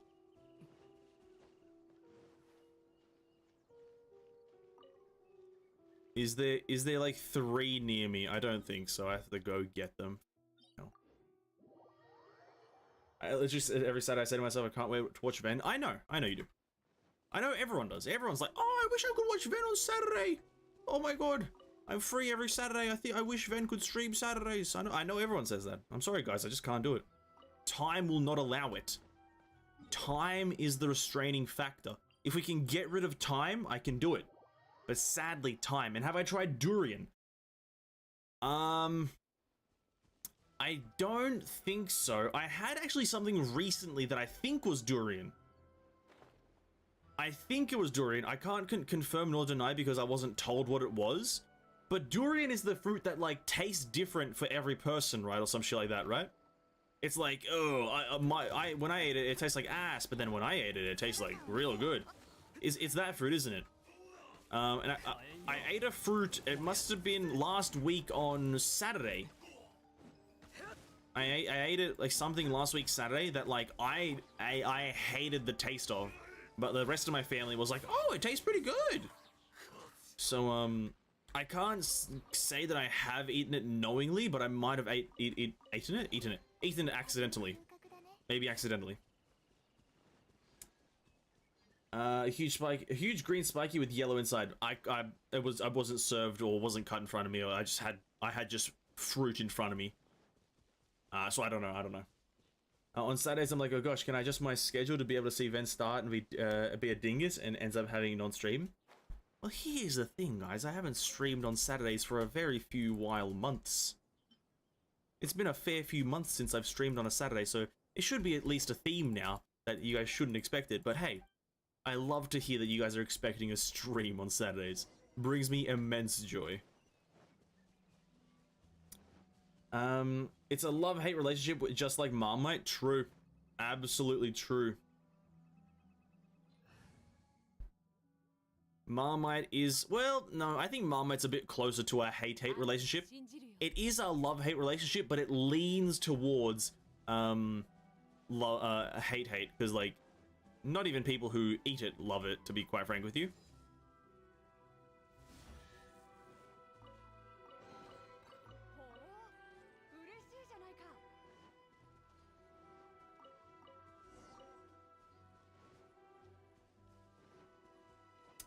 Do you remember the odor of the thing? No. It smelled like nothing. The thing that I ate just smelled like nothing. I love Marmite though. Fair enough, dude. If you like it, then you're a part of the 1%. That's rarity right there. I just know. To be quite frank, I don't know. Is there a difference between Marmite and Vegemite? I don't know if there is a difference. I don't know the difference at least. Because I know I don't like Vegemite, but I don't think I've ever tried Marmite.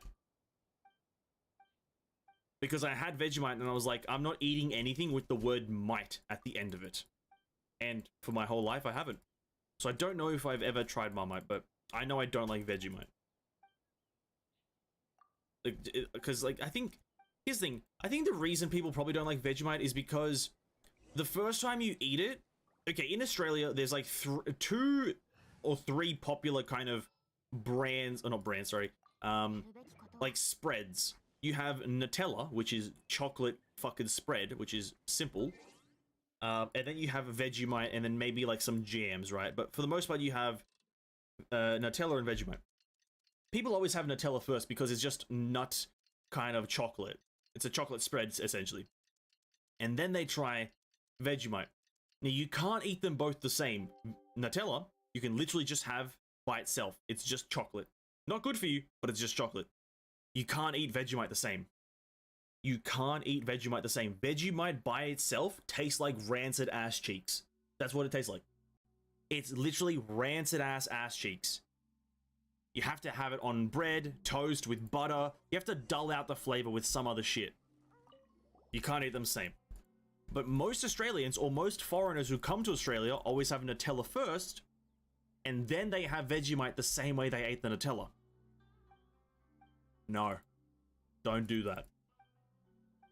It's not the way to do it. Can confirm. Do not recommend. First time eating it, kind of hate it, but it grows on me after I kind of like it. And yeah, if you incorporate it in different ways to eat it, by the way, it's probably better, right? Bro, I eat Nutella like how Winnie the Pooh eats honey. It's too good. That's not good tissue. I wouldn't recommend it, but hey, I'm not your father, so you do whatever you want. I just wouldn't recommend eating it that way because, like, Nutella is rather unhealthy. It is just, it's just, like, slightly liquidized chocolate. I say liquidized, it's like congealed, not congealed, that's the wrong word. What the fuck, I don't know what the right word is, but it's literally just like chocolate. It's not good, don't do that. Stop eating chocolate.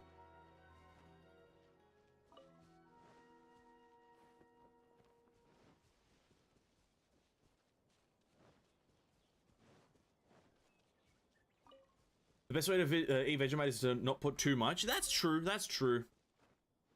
Yeah, you can't have too, like, you can't, like, put an abundance of it because it has to be, the best way to describe it, I guess, is Vegemite has to be the accent. It can't be the main thing you're eating. It has to be an accent to the currently already existing dish or bit of food. So it has to add to the bread flavor or the buttery bread flavor. It can't be Vegemite with bread. It has to be bread with Vegemite. You know, it has to be that way. If you try to eat Vegemite with bread, you're gonna have a terrible experience. But if you try to have bread with Vegemite, you'll have a pretty okay experience, to be quite frank with you. But it's completely opposite with Nutella, and that's what I'm talking about. It's the psychological thing. You can have Nutella with bread and bread with Nutella, and it's pretty much going to be an identical experience. One will just make you fat, right? But bread and Vegemite, you have to have bread with Vegemite. It can't be the other way around. The toast, a bit of a marge and a tiny bit of Vegemite, and you're golden. The salty flavor comes through really nicely. Yeah, exactly. I rarely get Nutella. Fair. Once you get well-weathered, you can eat lots more. Yeah, okay, King. Well-weathered, dude. What a terminology. Hey, what's up, Piston? Welcome to the stream, man. Hope you're having an absolute banger of a day. Welcome, welcome. Oh, how much do I have of it? Where's the crystal marrow? 9. Okay, we need a few more. I need to go pick up that quest, though. Welcome to the stream, then. I put bulk Vegemite on my toast now, really, but my go-to now is toast Vegemite and goat's cheese. Yeah, just have an up and go, dude. Just have an up and go. Like, what are you doing? Come on, man. Come on, you're better than this. Just have an up and go. Like, come on, man. Can't believe you're gonna try to sell me on Vegemite, dude. Okay, Yasumoto, you're not the main character. Please stop talking. How's the Genshin progress? Pretty good. We've almost done with a lot of the exploration stuff. Going pretty well. Going pretty well. How do you turn a goat into a cheese? This is a very unintelligent conversation. I'm just gonna separate myself from it. It's a very unintelligent conversation we're having right now, and I shall not associate with this shit.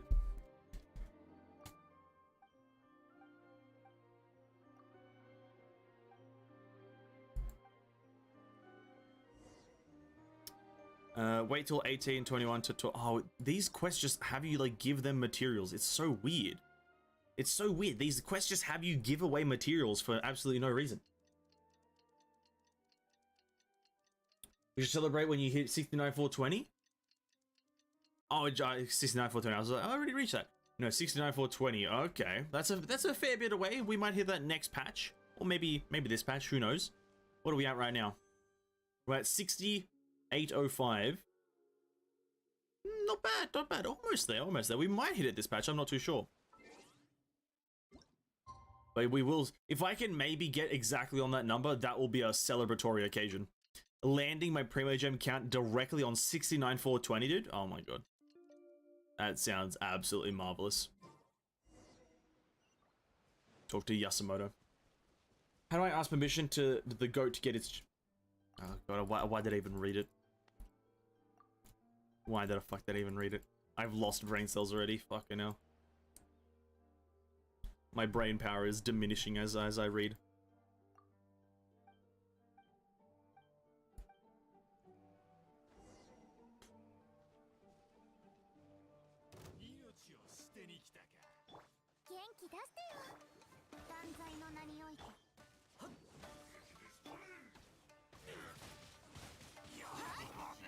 Oh, hello there.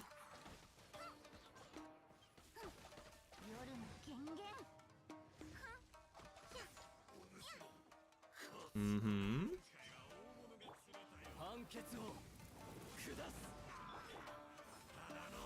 Dum dum dum dum.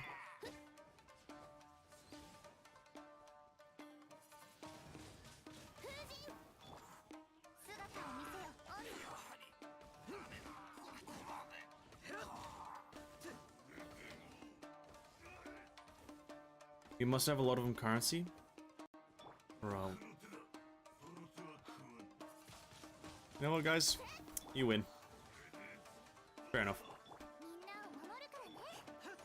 You're absolutely right. The best way to get goat cheese is to exchange currency with goats in the Himalayan mountains. You're absolutely right. I don't know how you guys thought of it, but you're absolutely on the money. You guys are geniuses. But you can knock them up? What the fuck? I didn't know that. Wait, no, you couldn't do that before.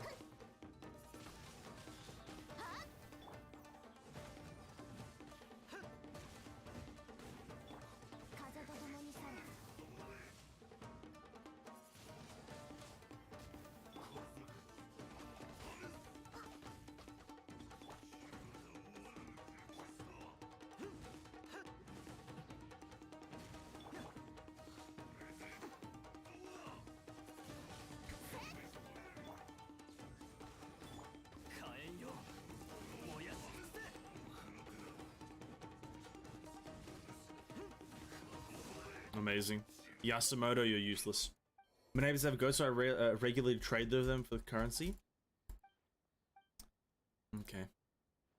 Nice one. Trade for goat currency, eh?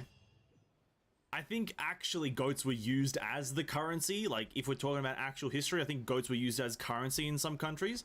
I think you guys are now smoking them crazy reefs. Kind of cringe. But yeah, whatever.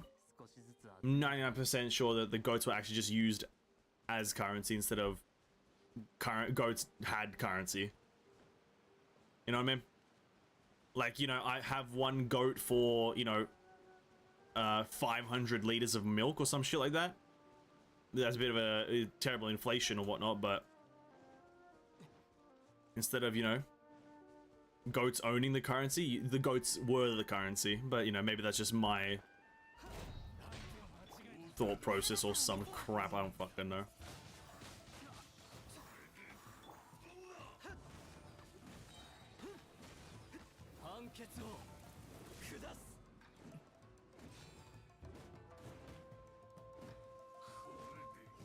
Good job, Dalu. Barter system, exactly. You barter with them. Hey, I've got one goat. Can I get 600 kilos of wheat, please? Boom. Trade. Back in the 1600s, trading 4 goat for Ven would have been enough. Hey, if I'm worth 4 goats, that sounds like an absolute bargain. I'm useless. Goats are useful. Bro, I'd gladly trade myself for 4 goats. Yeah, bro. Goats are useful. Bro, goats can create milk, cheese, other things probably. More goats. 4 goats can create more goats if they're all of, if you know, gender equal, you know, 2 males, 2 females and whatnot. I can't create any of that. I can play video games for a fair few hours a day. That's pretty much the extent of my capabilities. I can't create milk or cheese or anything really. But oh, bruh, what I would do to be a goat. What I would do to be a goat. That sounds fucking good.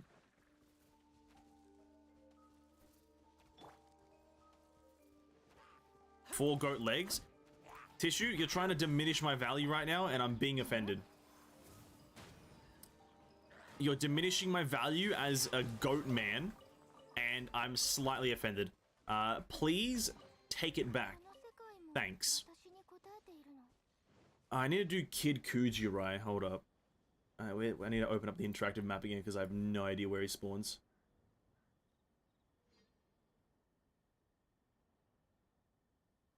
Maybe 2 goats? Okay, I'm being reduced in value here.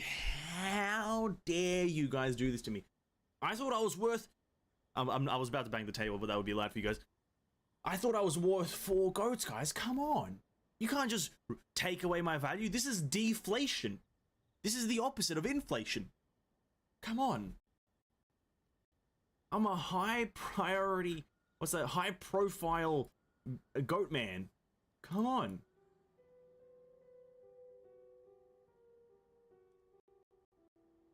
Alright, we need to do... We're doing Kid Kuji right now because he can give us a fair few chests. Which means that you're expensive because to buy a Ven we need to pay 4 with goats. Interesting. Yeah, exactly. You're worried about our ears now? Yes. Yes, I am. You want to play a game of Tamari? Let's go. I am worried about your ears now. I don't want to bang the table. I'll gladly throw my phone at the microphone, but what I will not do is bang the table. Where is this thing? Is it up? I can't tell. I can never remember where these things are. I can't ever remember where this fucking thing is. It's so tedious. Oh, it's so tedious. I can't remember. The distance to the tissue. I know how it works. I just don't know. I don't see the number going down. Don't tell me what to do here. Don't hit me with that easy explanation of what it does. Listen, I just forgot that it can be down in this hole. This hole is dumb. An unsealed letter, dude. There was an unsealed letter. That's probably really important. You found it. Yes, I did. And I think the next one is in the Eye of the Tiger. It's the thrill of the fight. Bro, just give me a map marker where it is. Just give me a bit of an indicator. I think I'm going the absolutely wrong way, but that's fine. Yep. We're at 70 meters away. That's amazing. Amazing. Look at that time. Record time. Kid Kujirai, you're an absolute scammer. How do you miraculously end up having more meters every direction you went earlier? Yeah, Tissue. Explain that to me. How am I at fault here? How am I at fault here? I just happen to be getting more meters every single time I make a...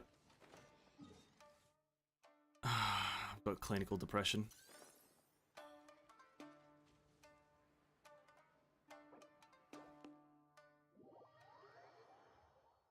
Any further? Magic. Yeah, it's called magic, dude. Do you not know that I'm a magician? Come on, guys. I'm clearly a magician. I can't remember how this puzzle goes. Which one is it? It's like one of these floors or something. It's not this one again, is it? No. But it didn't feel like it was this one either. Oh no, it's here. Yeah, true.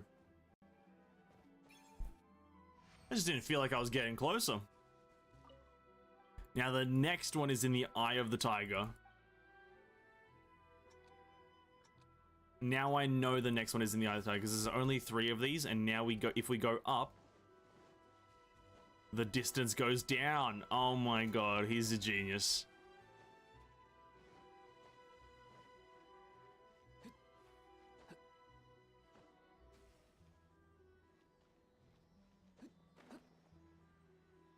Wow.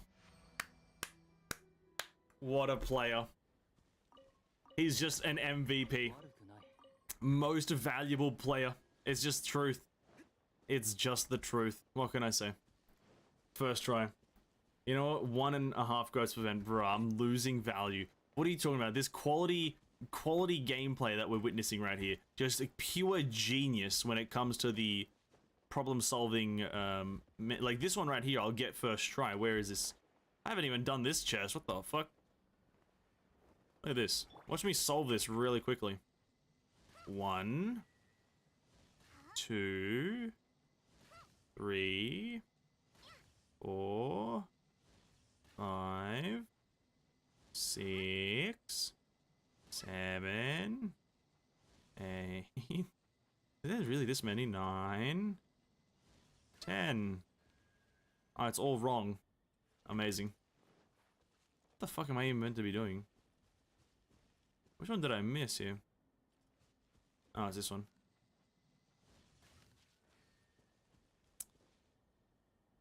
Oh god, this is way too complicated. I'm already lost. I'm already lost. I'm already confused. Is it this one?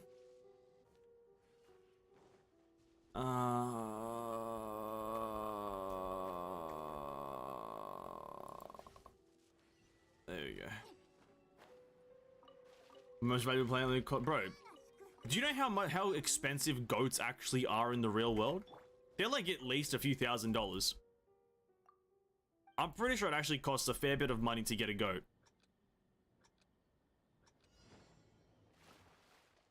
I'm pretty sure they're all up, aren't they?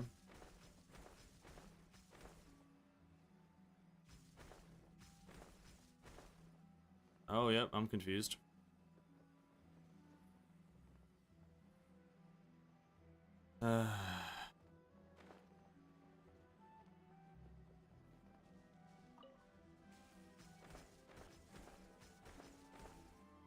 I'm clinically depressed. That's what needs to be known. When I play this game, clinically specifically, I am depressed. Kid Kujirai, you are the bane of my existence.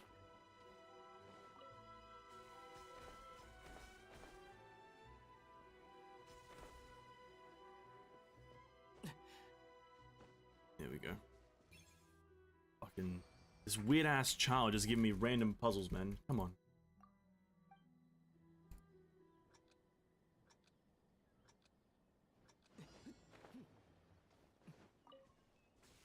I believe this one's over here now, though. Yeah, there it is. Look, I instantly one-shot that one. The game's way too easy. Look at that. Record-breaking time. Record-breaking time. That's why I'm clinically disappearing. Tissue? Anytime you're not saying a word, I imagine you're disappearing. Don't worry about it, man. Anytime you cease to speak, in my mind, you're already out. You've already disappeared. Now, the next one, I believe, is up top, right? Isn't? I fucking forgot where this one is. Is it not up here? This way? I know it's this way. Bro. Thought it was above ground. Amazing. Clinically tired. Get some rest, said boy. Get some rest. If it's a bit late, go for a bit of a snooze. Listen, this game is a snooze fest in itself. A bit of a snoozinator this game is. But that's all the Kid Kujirai done there. We got, I think there's like one on each major island, and then two on each major island, and then one on Watatsumi, one on Seirai. So we've got a fair few more chests to go. I think after these guys, I think after I do the Kid Kujirai, I'm gonna just cease playing this account. We gotta go do something else. This account is giving me a brain hemorrhage.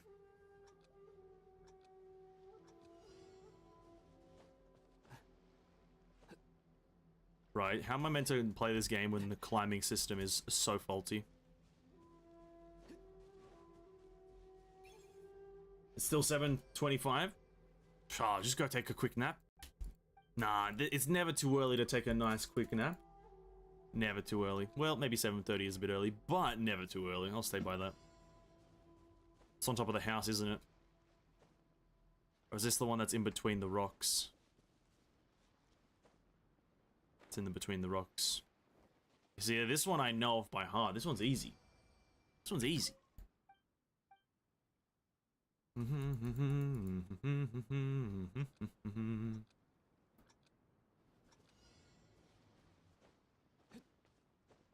Okay. I see it on the house. We just need to get to the top of the house within 20 seconds. And the one thing you'll notice in this game is that the climbing system can be faulty at times, so I have to, like, abuse the mechanics. Amazing. Professional player, professional. Absolutely welcome if anyone else is doing these puzzles with me. You've literally just gotten the cheat codes because one of the greatest players in history. Kid Kujirai next is over here. Oh god, I think this one's annoying. I think this one's annoying.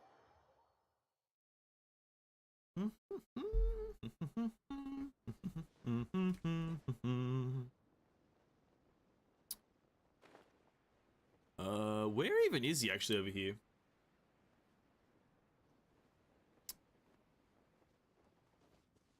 Oh, I forgot where the kid is on this part. Is he down here? Oh, there he is. Opinions about ZZZ? I haven't looked up any gameplay.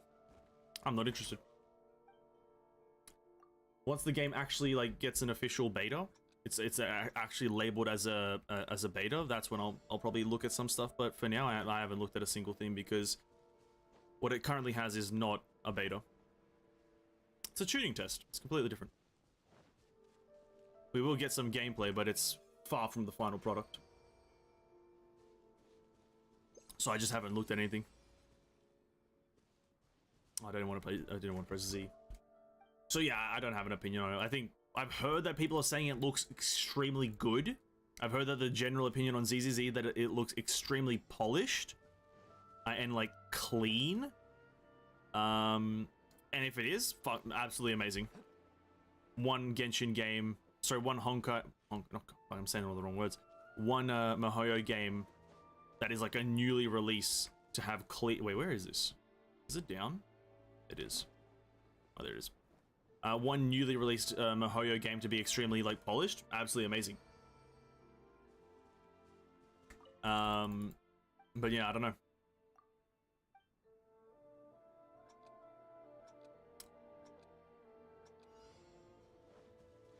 For now, I just haven't looked at anything because I'm moderately not invested in the game personally. Like, I want to play it, obviously, but like once there's a bit more official gameplay released by them or something like that, I'm all down for it.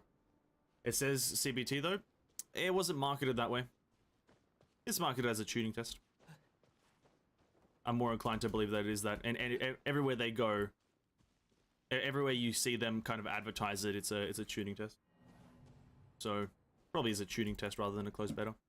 The difference between them is probably minimal, but I think a tuning test is more for server stability and general kind of outlining of gameplay mechanics rather than developing systems and elaborating on mechanics, right? I think it's just because I'm pretty sure there's probably not going to be much to do in the tuning test. It's just going to be people logging in, testing out just the create. I think it's on top of this, right? Oh, shit. It's going to be people logging in and testing how it is to, let's say, play, move around in the world, interact with objects. Probably just going to be testing that stuff, right? Probably some combat, no doubt about it, but once it's marketed as a closed beta, absolutely will care slightly more. But for now, I shall let the hype kind of still reside within me. You know what? Not gonna let the spoilery beta stuff ruin the game for me, because I have high expectations for it. It looks to be, from the gameplay they've shown, at least in their trailers, cinematized trailers, it looks to be a lot more like Soul Worker Honkai hybrid. And I kind of still want in my mind to stay that way. I think it'll be really nice if it stays that way. Because there's a reason why I can't play Soul Worker, because it's just a bit too much of a grind fest. Well, not really too much of a grind fest, but it's an MMO plus, like, kind of like a gacha game aesthetic, but not really. And plus not really, like, well made in Australia, so. Where is this Kid Kuji right here? Hello? Oh, he's up on this rock, isn't he? And then also, like, there's gonna be probably many more, let's say, beta tests or kind of testing servers, I assume, before they actually plan to release it. Like I said, I don't think the game's gonna release this year.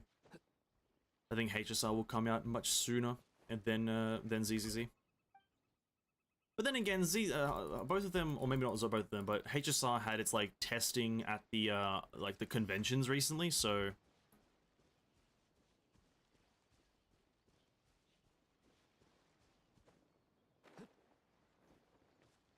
maybe HSR is just closer to release because of the convention, like, testing and whatnot that they had there. Which is, like, pretty cool. I don't know if you guys watched any of the convention stuff that happened, but the podcasters that were there, the Trash Taste Boys, they're pretty excited for the game, so. And they're very hard people to please, these content creator guys. Oh, it's up. God damn it. Maybe I can still get it? Hello? Wait, where is it? Oh, it's up there. For fuck's sake. HSR. I'm more excited for that. I have too many action combat games to play. If I start playing ZZZ as well as on top of that, it's just too time consuming because, like, I didn't start the challenge. Like, HSR is just gonna be a chill game. Like, it's gonna have zero kind of intensity. Because you can just take your time. Whilst if it's an action combat game, it just takes a lot longer. Just things are more tedious. So I'm more excited about HSR than ZZZ.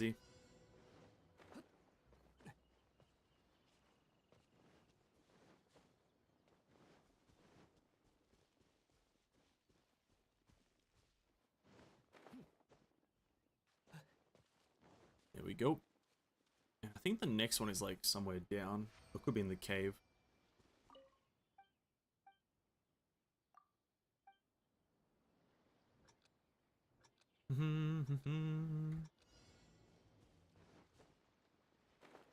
Yep, in the cave.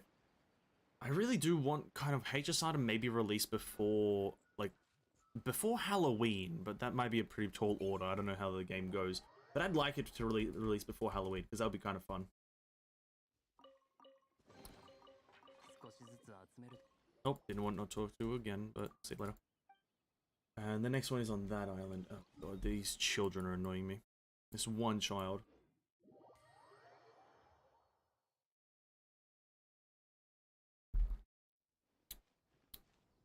HSR and Honkai Anniversary, maybe?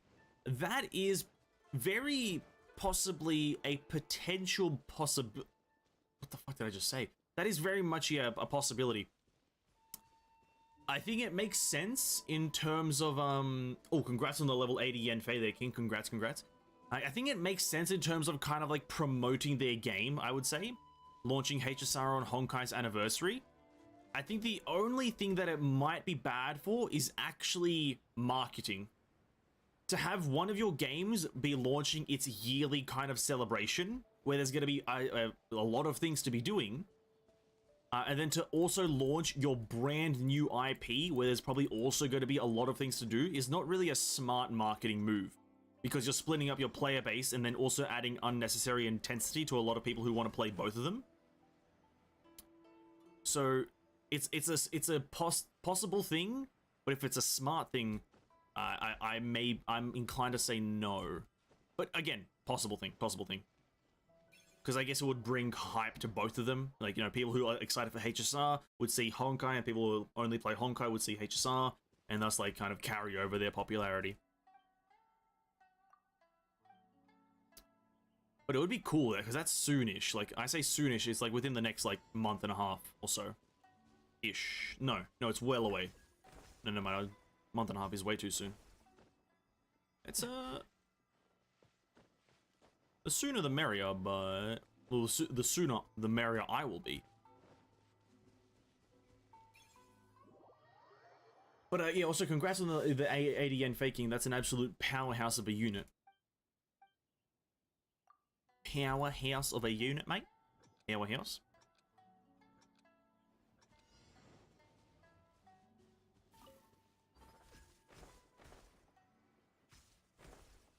Maybe that could be like Honkai's next collab, right? That would be kind of crazy if the very next collab they do in Honkai is like a HSR collab. That would, like, I think someone suggested that idea the other day. That would be an interesting thing to do. Honkai gets a collab between HSR and itself and whatnot. Just trying to think of like what it would bring. I guess like they could maybe like could be like a Himiko skin or a Himiko character, like like that'd probably be like the only thing that I would say like is super. Obviously some of the characters from HSR would be cool, but I think like, let's say what they want to talk terms in terms of like Honkai like likability, I think a lot of characters or a lot of players would like to see the Himiko from HSR be a playable character in Honkai Impact, just because memorabilia. It was you, Piston? Okay, cool. I couldn't put a name to it, but yeah, it would be a kind of interesting concept. Some more Ica stuff, and I'll be zooming. Absolute powerhouse, King. You're absolutely smashing it. Absolutely smashing it, mate. Well, HSR is a part of the Honkai universe. I don't know if it's explained in any way, Azuri, if it's an exact connection, but it's like one of those parallel universe things, or it's like an alternate universe or some shit like that, because it has characters from the Honkai universe, just like in a different format. You know what I mean? Like it has Bronya, it has Sealy, it has Welt Yang, but they're not necessarily directly from Honkai. They're just they're just characters that were in Honkai, so it's like a bit more of a parallel universe thing. So they could definitely. A new Himiko battlesuit, a new fire support, poggers. Like, you know, that's like the only other character that I think they would add as a playable character to Honkai Impact that would be a part of the collab that isn't a new character from the original cast of HSR.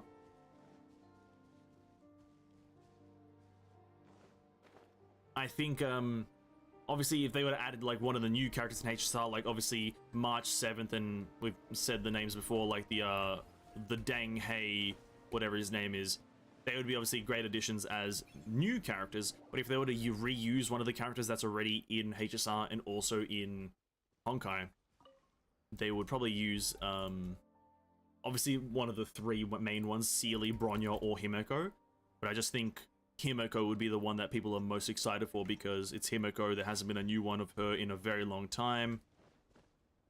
Oh, where is this one now? It's up there. I've already messed it up. Yeah, I think Himiko would probably create the most hype because Bronya's got a fair few, you know, battle suits, and Sealy has only 3, but one of them is pretty recent, isn't it?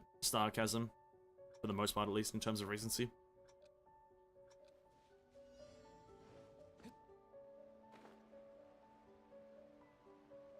And also the HSR Himiko looks fucking overpowered. Oh, no, sorry, not overpowered. It looks fucking omega juiced. Like, it looks fucking amazing. Wait, how do I get up there? Do I have to? No, I don't have to climb up there. What the fuck? Because she's a bit more like looks like a bit more like a captain. Looks like kind of like what's that? What's that one called?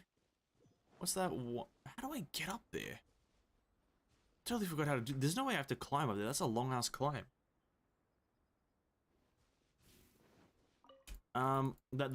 She kind of looks like the Frost Himiko from Honkai Impact. Kriegsmeister. Krieg and Micah. How the fuck do I have to? There's no way I have to climb up there. I can't remember how to do this. Oh, not that. Maybe I do have to climb. I don't know. It's a bit of a weird one. Bit of a weird thing.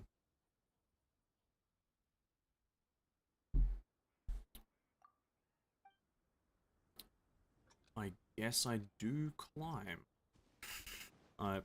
Putting metal to the pedal to the metal, or whatever the saying is. Putting the petal to the metal.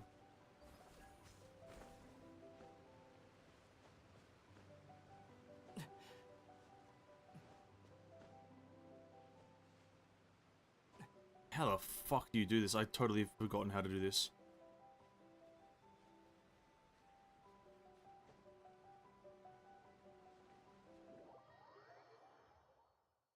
How the fuck?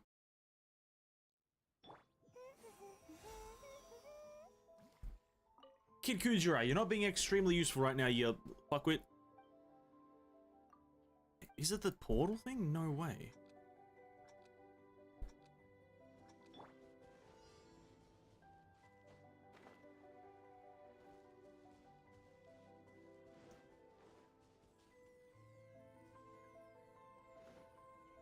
Is it? Wait, is it that one? Oh, maybe it's that one.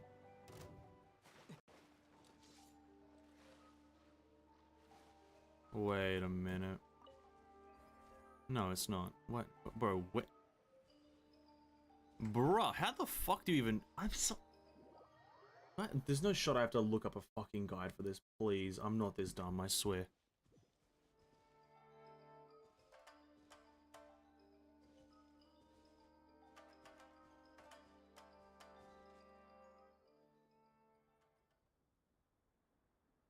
I have to get there. How the fuck do I do that?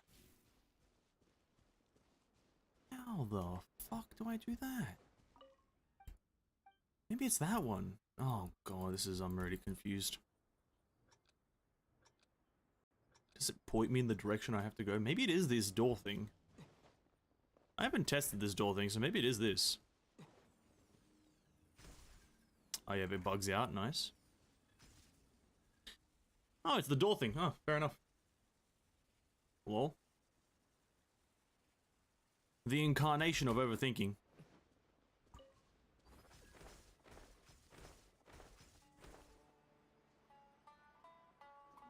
Incarnation of overthinking the whole fucking... Maybe why I don't play video games. This may be the reason why I don't play video games. Okay. The last one is on the left island, I know that much. It's right over there, man.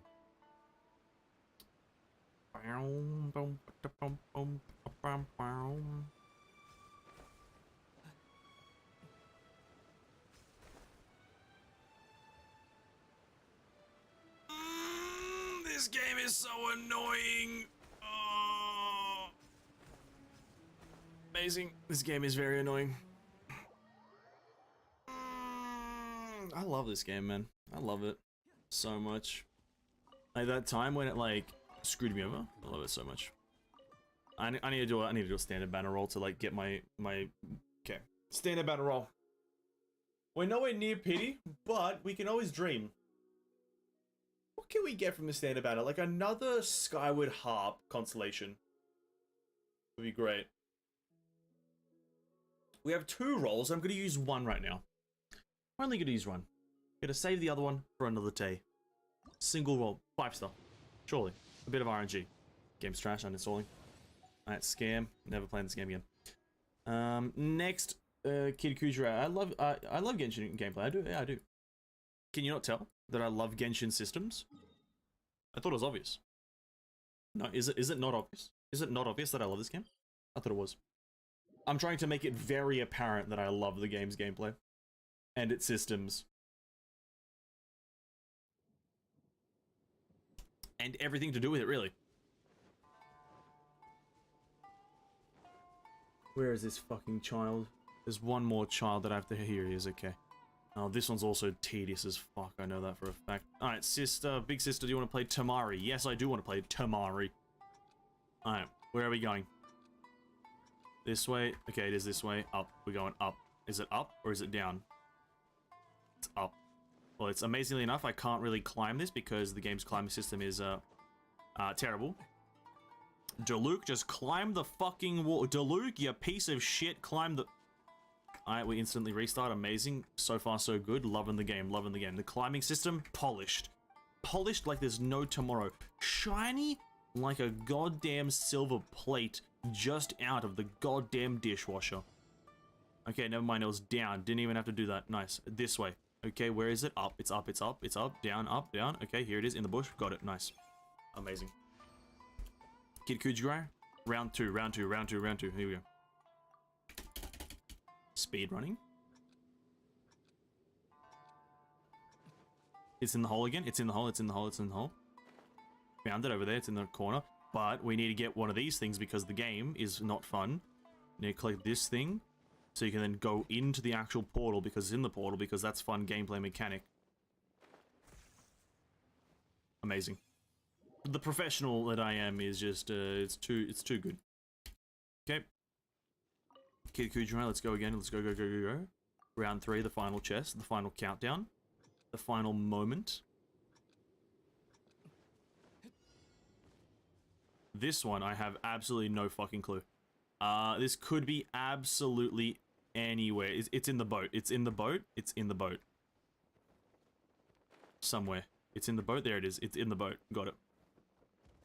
I remember now. It was underneath a wooden plank. Amazing. The final Kid Kujira chest, you little fucking scoundrel of a child. Absolute scoundrel. Now, I did see one chest in here that I need to get.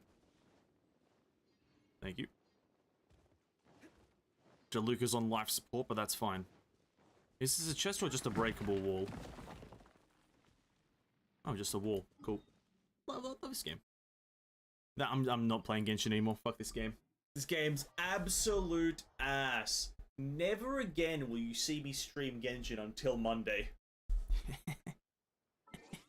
Yeah, listen. I've been playing too much Genshin. I've been playing too much Genshin lately. And the Kid Kujira stuff doesn't even give you a goddamn 10 Primogem drop? Bruh. Just did Red Lotus, I can only get 230 score? Is that low? I don't... What's like the highest score you can get? I don't know what the high score is that you can get, so...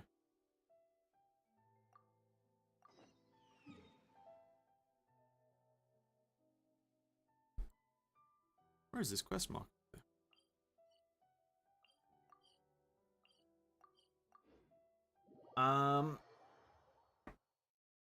800-ish usually? Oh, okay. Well, is that really low? I don't know. I guess it's like a third, or sorry, a quarter-ish. I can't do maths properly. Almost a quarter. I guess okay, I don't know. I don't know when, I didn't look at the time again. I think Exalted Abyss resets for global tonight, I think, maybe? I'm not exactly sure. I wanna do Red Lotus as well. I'm kind of hyped. But it's like it resets slower, it feels.